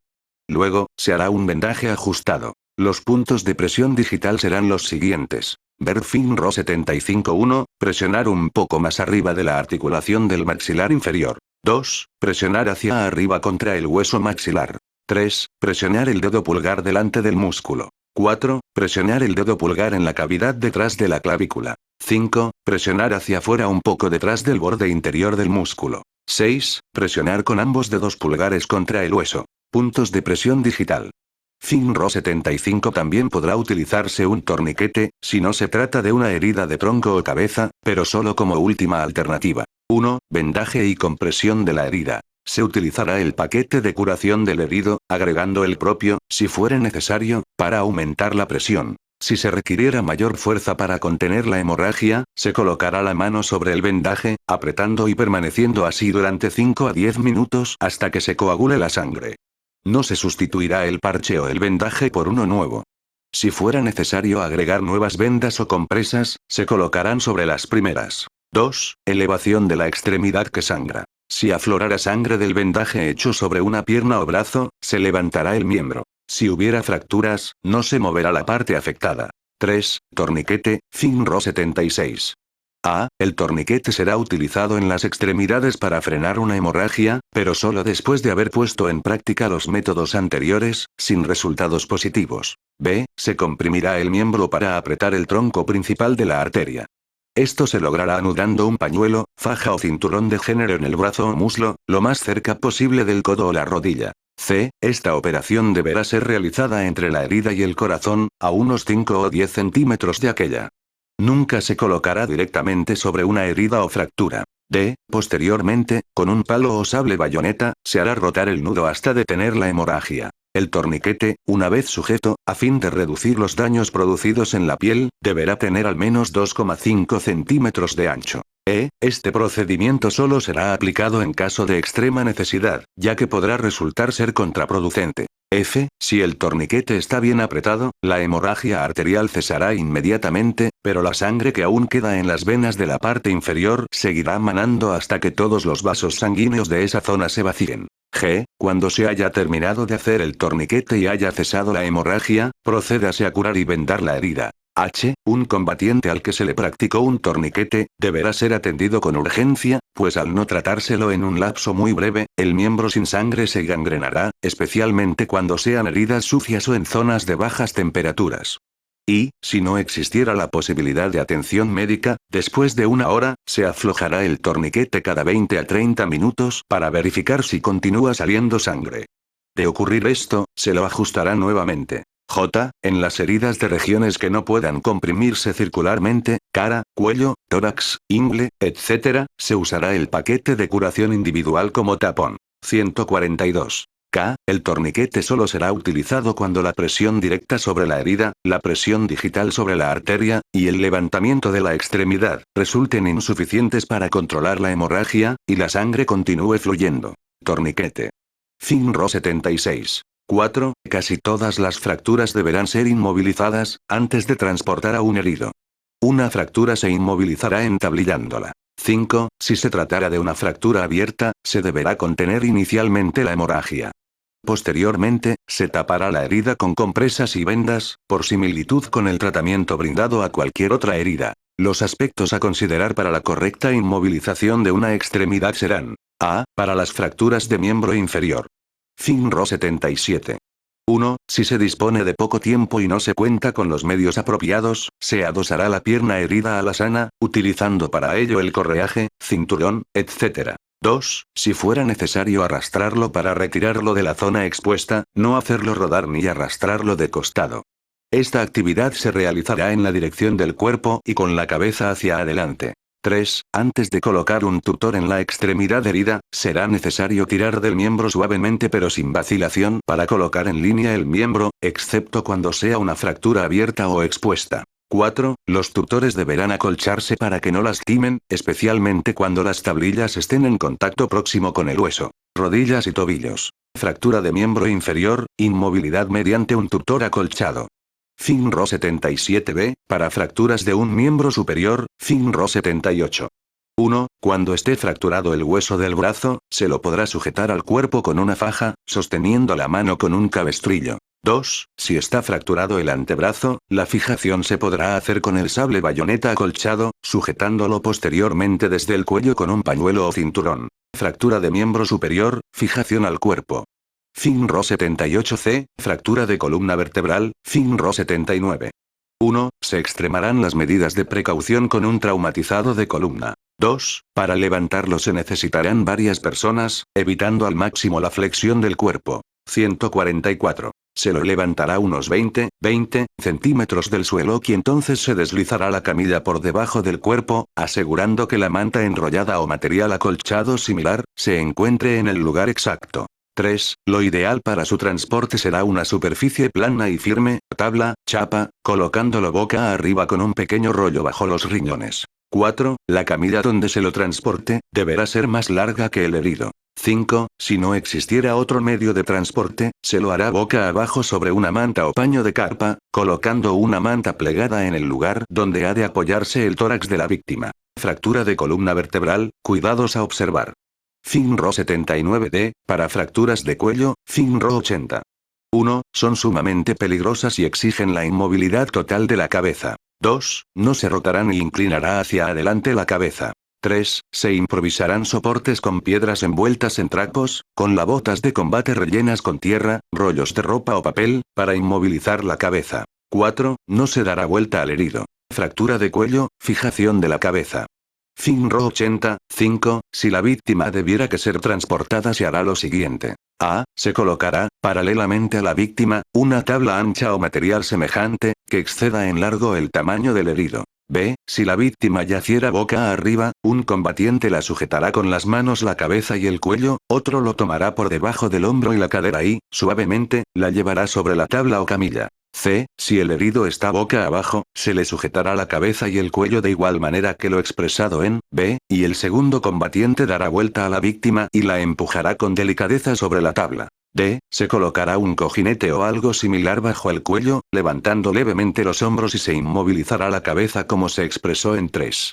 E. Se mantendrán sujetos los soportes improvisados y la cabeza, pasando un pañuelo o faja sobre la frente de la víctima y anudándolo por debajo de la tabla o camilla. B. Luxaciones. 1. Se inmovilizará al herido como si se tratara de una fractura. 2. El primer auxilio a brindar consistirá en hacer un vendaje ajustado con el paquete de curación o un trozo de género para sujetar la articulación e impedir el movimiento. 3. No se harán masajes y dentro de las posibilidades, se guardará reposo con el extremo del miembro apoyado y en elevación. C. Vendaje. 1. El vendaje será necesario para cubrir una herida, detener la pérdida de sangre o inmovilizar una parte del cuerpo. 2. Sobre las heridas se colocará una gasa esterilizada, o bien trozos de género, hasta que intervenga el servicio de sanidad. 3. Un vendaje bien hecho se conoce porque A. Ajusta lo necesario y en forma pareja para detener la sangre, o inmovilizar, de lo contrario provocará dolor, hinchazón y serios perjuicios para el tratamiento posterior. B. No se desliza ni se afloja al moverse el miembro. C. No es muy abultado, permitiendo vestirse o calzarse. 4. Forma de realizar un vendaje. A. Con la mano izquierda, se tomará el extremo de la venda, y con la derecha el rollo, vendando de derecha a izquierda. B. Se cuidará de no tocar con la mano, u otra parte del cuerpo, uniforme, etc., la parte del vendaje que irá sobre la herida, a fin de evitar la infección de la misma. C. Cubierta la herida con uno de los dos apósitos con que cuenta el paquete de curaciones, se sujetará la venda, apretando en forma pareja y suficiente, para evitar que la sangre continúe saliendo y no se mueva el vendaje. 146. D. Si, por alguna razón, no se dispusiera del paquete de curaciones, ni de una venda, se emplearán trozos de sábanas, camisas, etc., limpios. Para algunos casos, podrá ser útil un pañuelo grande o una tela cuadrada, dependiendo del tipo de herida o fractura. Sección sexto. Mordeduras o picaduras de animales venenosos e insectos 7013. Conceptos generales. Será fundamental adoptar todas las medidas de prevención necesarias, a los fines de evitar picaduras o mordeduras de animales venenosos, a través de la instrucción básica y conociendo cómo actuar ante distintas situaciones que se presenten en el campo de combate. B. Ante la mordedura o picadura de estos, se procederá sin pérdida de tiempo a suministrarle los primeros auxilios. C. Siempre se deberá consultar al personal especializado del servicio de sanidad al respecto para su mejor tratamiento. D. Será necesario contar entre los elementos de primeros auxilios, al menos, con una dosis de suero antiofídico por fracción, cuando se prevea operar en zonas donde pudiera haber este tipo de animales venenosos. Respecto del suero antiofídico, es aconsejable que sea inyectado por personal capacitado. Este personal estará en condiciones de conocer la cantidad de suero a aplicar y cómo controlar la reacción alérgica que sobrevendrá a la inyección del suero. Se deberá recordar que el suero necesita ser conservado a varios grados bajo cero. No se conoce con exactitud cuál es el tiempo límite para ser inyectado con suero desde el momento de la mordedura. Sí se debe tener presente que el suero debe ser administrado lo antes posible. Como ejemplo, puede citarse un accidente ofídico mortal, donde el individuo afectado tuvo 12 horas de vida posterior a la mordedura sin haber podido ser asistido con suero antiofídico. 7014. Medidas de prevención. Existen estadísticas que indican que las mordeduras se producen en un 80% en los miembros inferiores, de las rodillas hacia abajo, un 18% en los muslos, y el 3% en el resto del cuerpo, fundamentalmente en los brazos y manos. Se adoptarán las siguientes precauciones. En zonas de pastos altos, malezas o de vegetación acuática, usar permanentemente las botas o borceguíes. B. No apoyar las manos en el suelo, ni sentarse o defecar en terrenos donde la maleza oculta el mismo. C. No tocar directamente con las manos debajo de troncos, piedras, dentro de cuevas, siendo estos los lugares que los ofidios eligen para ocultarse. D. Antes de dormir y al levantarse, revisar bien el interior de la carpa, la bolsa de dormir y toda aquella parte del equipo que, por sus características, puedan albergar arañas, víboras, etc. Colocarse el calzado y los pantalones de tal forma que no permitan el ingreso de víboras o arañas. Se tomará la precaución de revisarlos antes de ponérselos. F. No entretenerse en molestar víboras o arañas, estos temen y, normalmente, huirán a esconderse si no se los molesta. G. La higiene del vivac es un recurso efectivo contra los ofidios. H. Si una víbora o araña mordiera o picara a alguien, deberá matársela y guardar su cadáver lo más íntegro posible, tratando de conservar intacta la cabeza para que el médico tome conocimiento de las características de esta. Y en forma relativa, podrá conocerse si una víbora es venenosa o no por las siguientes características. 1. Color. Oscuro excepto la víbora coral. 2. Cabeza y cuerpo. En general tiene la cabeza triangular, separada del cuerpo por un estrecho cuello. La coral no presenta casi cuello. 3. Cola. En las víboras venenosas es corta y cónica. En las culebras se continúa insensiblemente con el cuerpo y es más larga. 4. Ojos. Son alargados. Las inofensivas los tienen circulares. 5. Escamas. Las culebras son lisas. La coral verdadera tiene escamas lisas. 6. Dientes. Las venenosas poseen los colmillos más largos que los dientes. Estas diferencias no son determinantes. Como prevención, será acertado considerar todas las víboras como venenosas, para adoptar las medidas de prevención al brindar los primeros auxilios. Las mordeduras son dolorosas y casi siempre sangran en forma abundante. 7015. Tratamiento inicial o primeros auxilios. En caso de mordedura de víboras. Inicialmente se deberá tener presente que será fundamental mantener el ritmo sanguíneo lo más lento posible, para demorar la llegada del veneno al corazón. Para ello, se tendrá en cuenta lo siguiente. 1. No hacer cortes en el lugar de la mordedura. 2. No efectuar torniquetes o ligaduras en el miembro afectado. 3. No cauterizar la herida. 4. No succionar la sangre de la herida. 5. No darle a la víctima bebidas alcohólicas de ninguna especie. Las medidas que sí se deben poner en práctica para brindarle a la víctima los primeros auxilios, son las siguientes. 1. Hacer sentar o reposar a la víctima evitando por todos los medios que se agite. 148. 2. Evitar los nervios y tranquilizarlo. 3. Mantener el lugar de la mordedura inmóvil y por debajo del nivel del corazón. 4. Aflojarle las ropas, cinturones, botas. Quitarle anillos, reloj, etc. 5. Darle de beber abundante líquido, preferentemente bebidas calientes y bien azucaradas como té, café o mate cocido. Esto será en forma constante hasta recibir el antídoto. 6. Recurrir lo antes posible al personal especializado para aplicar el suero antiofídico. 7. Si se está solo, y no se espera auxilio, caminar despacio o autoevacuarse por el medio más rápido en busca de auxilio médico. 8. Aunque se esté seguro de que la víbora no era venenosa, igualmente será conveniente recurrir a un examen médico, ya que pueden presentarse síntomas de infección. 9. Si, al cabo de 10 minutos, no se siente una intensa sequedad y tirantez en la boca, dolores de cabeza y dolor e hinchazón en la zona mordida, debe suponerse que la serpiente no era venenosa. B. Picaduras de arañas, alacranes y escorpiones. Se procederá por similitud a lo expresado en A. C. Picaduras de insectos. 1. En el caso de picaduras de insectos que transmiten enfermedades, se requerirá la intervención del servicio de sanidad ante los primeros síntomas de las mismas. En las picaduras de abejas y avispas convendrá extraer el aguijón, con una aguja o alfiler cuya punta haya sido quemada previamente.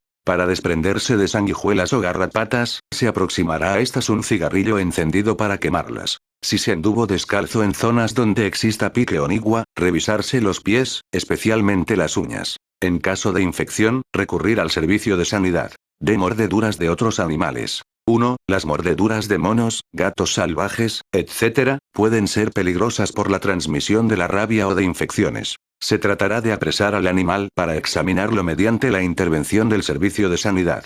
De la piel se los eliminará con agua y jabón. 12. Los agentes biológicos no podrán ser detectados por los sentidos, y los síntomas no serán inmediatos, variando el período de incubación entre días y semanas. 13. El aseo personal y general, las medidas de prevención ordenados por sanidad, inmunización, administración de medicamentos, etc., y la educación e instrucción que al respecto se posea, disminuirán las posibilidades de convertirse en una baja, e incrementarán las defensas naturales del organismo contra las enfermedades. 14. El más simple y efectivo de los métodos de descontaminación para afectados por agentes biológicos será lavarse minuciosamente con agua y jabón. 15. No existirán medidas de primeros auxilios contra los agentes biológicos, ya que las enfermedades producidas por estos no se manifestarán de inmediato. B. Clasificación. Según sus efectos, se clasificarán en 1. Antipersonales. 2. Antianimales. 3. Antimateriales. Sección 3. Defensa antitóxica individual. 8008. Conceptos generales. A las medidas de defensa antitóxica que se adopten tendrán por finalidad permitir a las propias fuerzas operar con éxito en una zona contaminada por los distintos agentes QBN/R, y posibilitar el cumplimiento de la misión. B. Se tratará en esta sección, la prevención y defensa con los medios de circunstancia con los que podrá contar el combatiente individual en un ambiente QBN, como por ejemplo, construcción y preparación de refugios, descontaminación, utilización del material provisto y primeros auxilios. C. Será necesario poseer buenos y oportunos sistemas de alarmas, para que el personal adopte las medidas de protección necesarias. D. Es indudable que para hacer frente a un ataque químico o biológico, se necesitarán elementos y equipos sofisticados para proteger al combatiente y evitar un número excesivo de bajas. Los procedimientos que indican su uso y mantenimiento se encuentran desarrollados en publicaciones especializadas sobre estos temas. 8009. Defensa contra armas nucleares. A. Medidas de protección a adoptar antes de un ataque nuclear. FINRO 84, 1. En la guerra nuclear se emplearán tanto armas nucleares como convencionales. El combatiente deberá conocer que las medidas de protección adoptadas para reducir los efectos de las armas convencionales servirán en gran medida para protegerse de la acción de las armas nucleares. 158. 2. Se ubicará próximo a refugios, de manera que sea posible resguardarse a tiempo, sótanos, cuevas, zanjas, etc. 3. Deberá mantener la dispersión para no ofrecer blancos rentables de concentración de tropas al enemigo. 4. Estar alerta, autodisciplina, conocimientos profundos, y rapidez para la ejecución de las órdenes, permitirán al combatiente adoptar las medidas de prevención necesarias para reducir riesgos en un ataque nuclear. 5. Cuando el enemigo utilice armas nucleares, el combatiente deberá tener presente: A. Preparar defensas y refugios para reducir al máximo los efectos de las armas nucleares. B. Esperar un ataque enemigo después de la explosión. C. Tener presente la misión encomendada y continuar su cumplimiento. D. Prestar los primeros auxilios contra los efectos de la onda explosiva y el calor. E. No olvidar al enemigo. B. Medidas de protección a adoptar durante un ataque nuclear. FINRO 84, 1. El combatiente tendrá como objetivo fundamental, llegar a cumplir la misión impuesta. A la luz de esta, adoptará las medidas de protección necesarias para preservar su integridad física. 2. Al detonar un arma nuclear, se buscará protección de la misma manera que se lo hace cuando explota un proyectil conteniendo altos explosivos. FINRO 85, 3. Se hará uso de cualquier refugio existente, dependiendo de la misión, ubicación en el terreno, si hubo alarma o no, y de muchos otros factores. Estos proporcionarán una protección aceptable, existiendo grandes probabilidades de salir ileso. 4. De no existir un refugio disponible, se permanecerá cuerpo a tierra, con la cabeza en dirección opuesta a la explosión, con las manos y cara cubiertas y con los ojos cerrados. 5. Algunos materiales comunes y ciertos tipos de construcciones, brindarán buena protección contra la radiación, y a la vez contra la onda explosiva y la radiación térmica o calor proveniente de la explosión nuclear. 6. La tierra es el material más abundante y que proporcionará apropiada protección. Un pozo de zorro brindará una excelente protección que no será superada por otros refugios. Dicha obra de fortificación deberá ser mejorada y provista de una buena cubierta para la boca de entrada. Asimismo, cuando sea posible, el material, equipo y vehículos serán puestos en refugios. Protección contra un ataque nuclear. FINRO 84. Cuanto más profundo sea el pozo de zorro, mayor será la protección. El combatiente deberá encontrarse al menos 1 metro por debajo de la superficie. Cuanto mayor sea la capa de tierra, concreto u otro material, entre el combatiente y la explosión, mayor será la protección de este. 7. Los túneles, cuevas, alcantarillas y bocas de tormenta también brindarán buena protección, a menos que la explosión se produzca bajo superficie. Los desagües y zanjas proporcionarán una protección parcial. 8. Refugios construidos de concreto proporcionarán mejor protección que la tierra, contra la radiación. 9. No se tratará de llegar a un pozo de zorro o a otro refugio, si estos se encontraran alejados más de unos pasos. Una vez en el refugio, se protegerán todas las partes expuestas del cuerpo. 10. Se deberá permanecer dentro del refugio hasta que terminen de caer objetos. Después de 90 segundos de producida la explosión, habrán pasado los mayores peligros, debidos a los efectos del calor, objetos desplazados y onda explosiva. Protección durante la explosión. FINRO 85, 11. Los blindados ofrecerán una buena protección contra el calor, la onda explosiva y las radiaciones producidas por la explosión nuclear, dependiendo del espesor del blindaje. Y de la distancia entre el VC y la explosión, la altura a la que se efectuó la misma y la potencia del arma. Las escotillas deberán estar cerradas. 12. La tripulación de los blindados asegurará todo el equipo dentro del vehículo.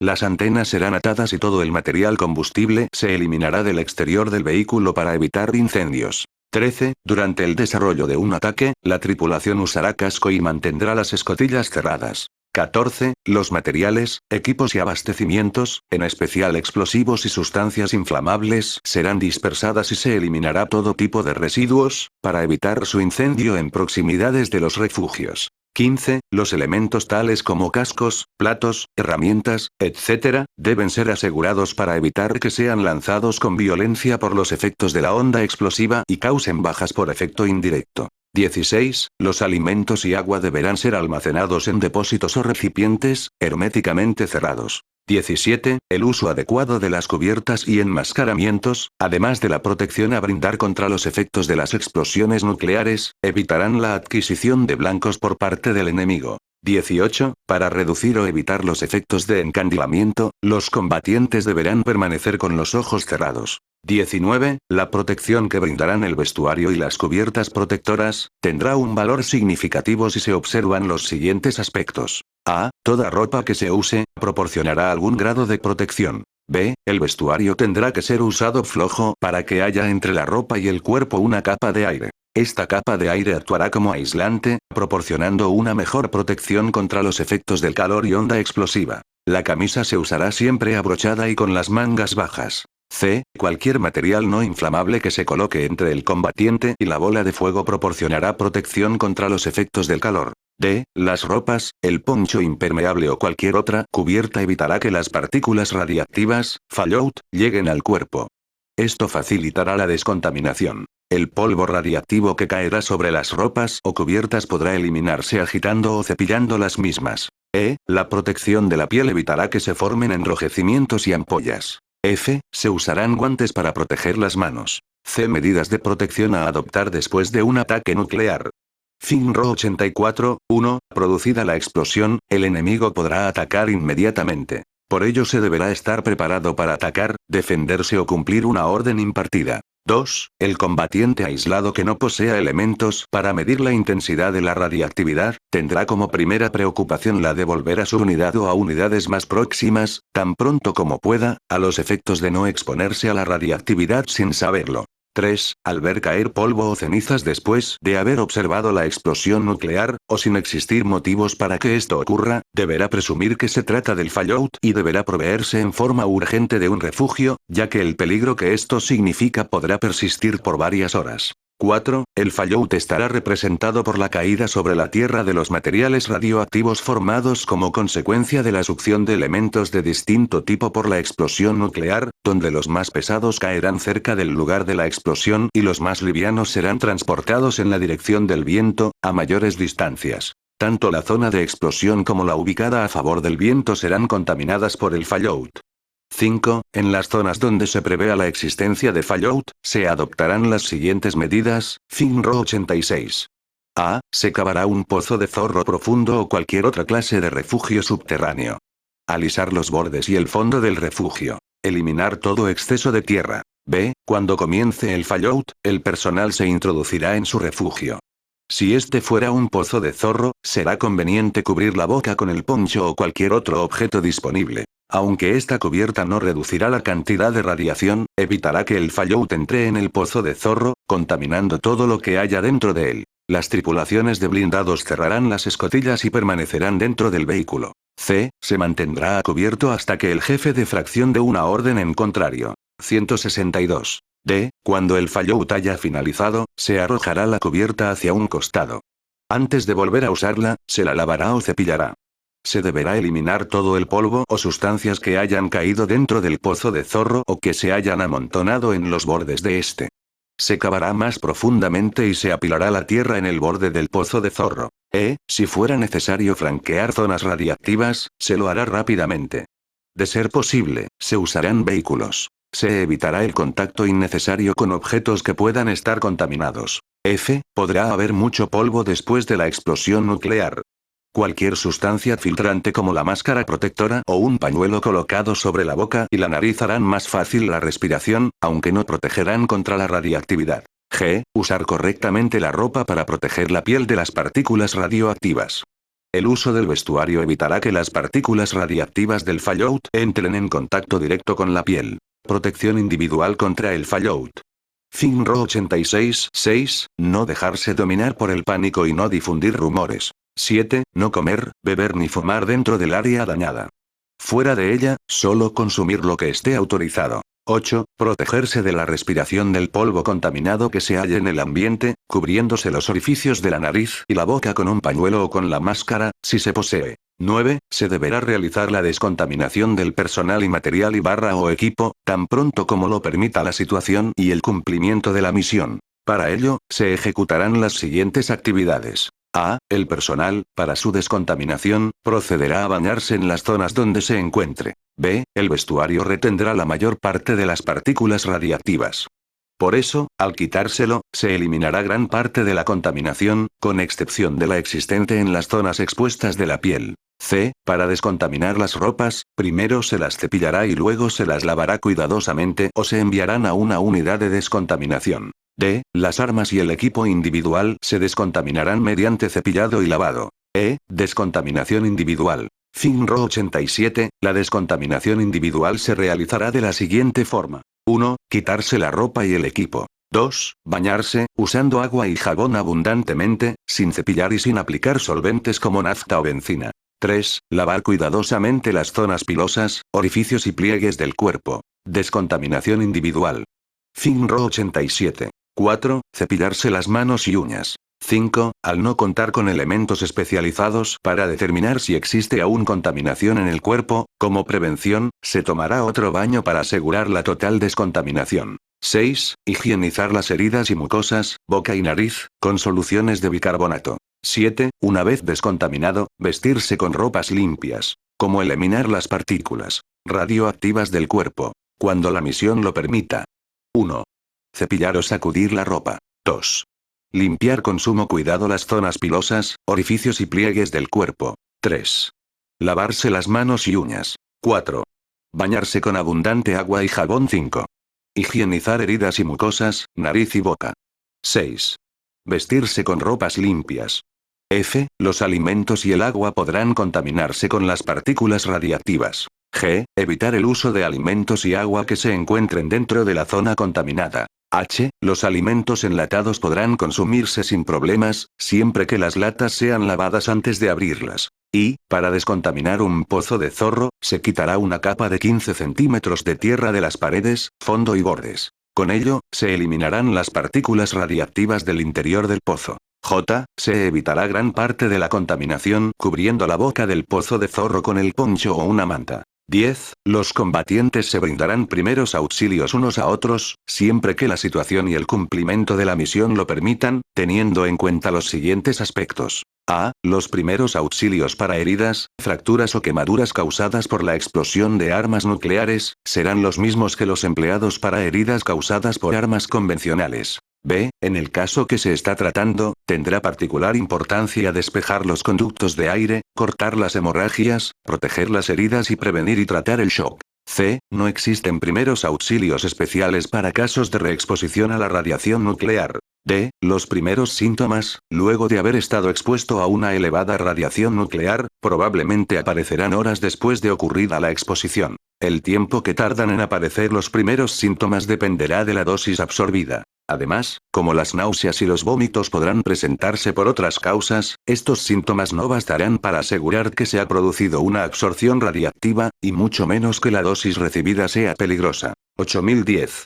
Defensa contra agentes químicos. El combatiente deberá contar, indefectiblemente, con el equipo adecuado para obtener una protección acorde con la agresión a recibir. Velas cubiertas, refugios improvisados, poncho impermeable, etc., servirán para protegerse del rociado químico, del cual el combatiente deberá cubrirse inmediatamente, pero la máscara será el elemento del equipo de protección individual que no podrá estar ausente, debido a que el agresivo provocará afecciones respiratorias que podrán desencadenar en la muerte del combatiente. C. Los refugios de campaña, construidos con filtros de aire, con entradas y salidas de cierre hermético, y los vehículos blindados dotados con los elementos necesarios para combatir en este ambiente, serán los únicos lugares que protegerán al combatiente de una exposición a los agresivos químicos. D. Para efectuar la descontaminación contra agentes químicos, serán necesarios pomadas y polvos descontaminantes, fabricados y provistos con esa finalidad, en los equipos de protección individual para la guerra QBN/R. A los afectados por agresivos neurológicos, se les proporcionará atropina para contrarrestar los efectos del agresivo, y respiración artificial para restaurarles la respiración. La atropina se administrará a través de un inyector automático que contiene 2 mg de esta. El músculo más apto para inyectar será el del muslo, pero, llegado el caso, será apta cualquier otra masa muscular. Después de accionar el inyector, se mantendrá la aguja inyectada unos 3 segundos, con el fin de asegurar que fue inyectada toda la atropina. El punto de congelación de la atropina es similar al del agua. Cuando la temperatura esté cerca de ese punto, se deberá llevar el inyector próximo al cuerpo, para evitar que se congele. La atropina se utilizará solo ante la contaminación con este agente químico. F. Cuando el agresivo vesicante produzca ampollas, se evitará romperlas. En caso de que ello sucediera, se las tratará como heridas abiertas, previniendo posibles afecciones. Este tipo de agresivos podrán quemar ciertas zonas de la piel. Las mismas serán tratadas como quemaduras comunes. G. Los afectados por agresivos sanguíneos serán tratados con respiración artificial y la inhalación de nitrito de amilo. H. A los afectados con agresivos sofocantes se les aflojará la ropa y podrán continuar cumpliendo la misión. En el caso de dificultad para respirar, tos dolorosa u opresión de pecho, el afectado será mantenido quieto y arropado, evitando todo movimiento innecesario. Y a los afectados con agresivos incapacitantes o psicológicos, se los llevará, dentro de las posibilidades, a una zona no contaminada y bien aireada. Permanecerán en observación y se les lavarán los ojos con agua. La mejor precaución será la de autorreconocer los síntomas y solicitar la ayuda de otro combatiente, y ser tratado por personal de sanidad cuanto antes. 8011. Defensa contra agresivos biológicos. FINRO 88, A medidas de protección a adoptar antes de un ataque biológico. 1. Un cuerpo sano resistirá mejor las afecciones y enfermedades. Esto se conseguirá a través de un buen estado físico, una buena alimentación y el descanso suficiente. 2. El aseo personal y la higiene general, así como el cumplimiento de las medidas de sanidad, evitarán que se contraigan las enfermedades y limitarán su propagación. 3. Para el cuidado y limpieza de las pequeñas afecciones cutáneas, a fin de evitar infecciones, serán muy efectivos el agua y el jabón. 4. Se deberán conocer detalladamente el uso de los distintos elementos de protección de cierta sofisticación y su mantenimiento, para ser usados con eficacia cuando se tengan. 5. Se adoptarán programas de inmunización para aumentar las defensas del personal. Esto prevendrá o reducirá la gravedad de la enfermedad. B. Medidas de protección a adoptar durante un ataque biológico. 1. Será difícil detectar un ataque biológico, ya que su presencia no puede ser captada por los sentidos, pero determinados indicios ayudarán a su detección y los mismos deberán ser informados. Por ejemplo, A. Aviones enemigos lanzando objetos no identificables o rociando la zona. B. Nuevos tipos de munición o bombas, en especial los que producen una pequeña explosión. C. Humos de fuentes y naturaleza desconocida. 166. D. Incremento en la zona de animales muertos y o enfermos. E. Aparición de gran cantidad de insectos. F. Toda arma cuyo empleo no produzca efectos inmediatos. 2. Cuando el ataque biológico sea ejecutado a través de aerosol, la máscara protectora será el único medio que evitará la inhalación de los microorganismos con eficacia. 3. Se protegerá la piel, cubriendo la mayor parte del cuerpo con ropas protectoras, las mismas deberán estar completamente abotonadas y los pantalones dentro de los borceguíes. Esto evitará que los gérmenes se introduzcan en el organismo a través de las lesiones cutáneas o que los vectores lleguen a la piel. 4. El uso de los insecticidas y repelentes serán eficaces contra la mayoría de los vectores, moscas, mosquitos, garrapatas, etc. C. Medidas de protección a tener en cuenta después de un ataque biológico. 1. Los agentes biológicos diseminados no tienen olor ni sabor, son invisibles y no se perciben al tacto. 2. Será necesario detectar a la mayor brevedad posible los casos de enfermedad en la tropa, para evitar su propagación. El mismo proceder será adoptado cuando se sospeche de la contaminación del agua o alimentos. D. Para prevenir la contaminación, se adoptarán las siguientes medidas. FINRO 89, 1. No consumir alimentos o agua que pudieran estar contaminados. 2. Lavarse cuidadosamente las manos con abundante agua y jabón. 3. Los alimentos envasados serán hervidos. Los envases serán cuidadosamente lavados antes de abrirlos. 4. Si las manos están contaminadas, los gérmenes se propagarán por los alimentos, boca, ojos, etc. 5. Cubrir con el uniforme la mayor parte del cuerpo, para evitar que los vectores ingresen en el organismo, a consecuencia de picaduras o por el contacto con la piel o los alimentos. Todos los botones estarán abrochados, las mangas de la camisa y chaquetilla ajustadas a la muñeca y los pantalones ajustados a los tobillos por dentro de los borceguíes. La descontaminación será un factor importante a considerar después de un ataque biológico, y deberá ser efectuada a la mayor brevedad posible, considerando los siguientes aspectos. 1. Se cepillarán cuidadosamente las manos y la cara, empleando abundante agua y jabón. 2. Cepillar los dientes y encías. 3. Tan pronto como la misión lo permita, se tomará un baño completo, usando abundante jabón. 4. El uniforme se descontaminará hirviéndolo o lavándolo con agua y jabón. 5. Se tendrá especial atención con los alimentos y el agua. Las latas cerradas se deberán hervir durante 15 minutos o bien se lavarán con agua jabonosa caliente o algún desinfectante. 168. Medidas preventivas para evitar la contaminación biológica. No debe. 1. Consumir alimentos y agua de la zona. Comer y beber solo lo que se ha comprobado que no está contaminado. 2. Poner objetos en la boca, a menos que se esté seguro de que no están contaminados. 3. Bañarse en lagos y lagunas. 4. Tocar animales. 5. Llevar objetos de recuerdo. Debe. 1. Usar solamente los medicamentos prescriptos. 2. Conocer las señales de demarcación. Medidas para prevenir la contaminación por agentes biológicos.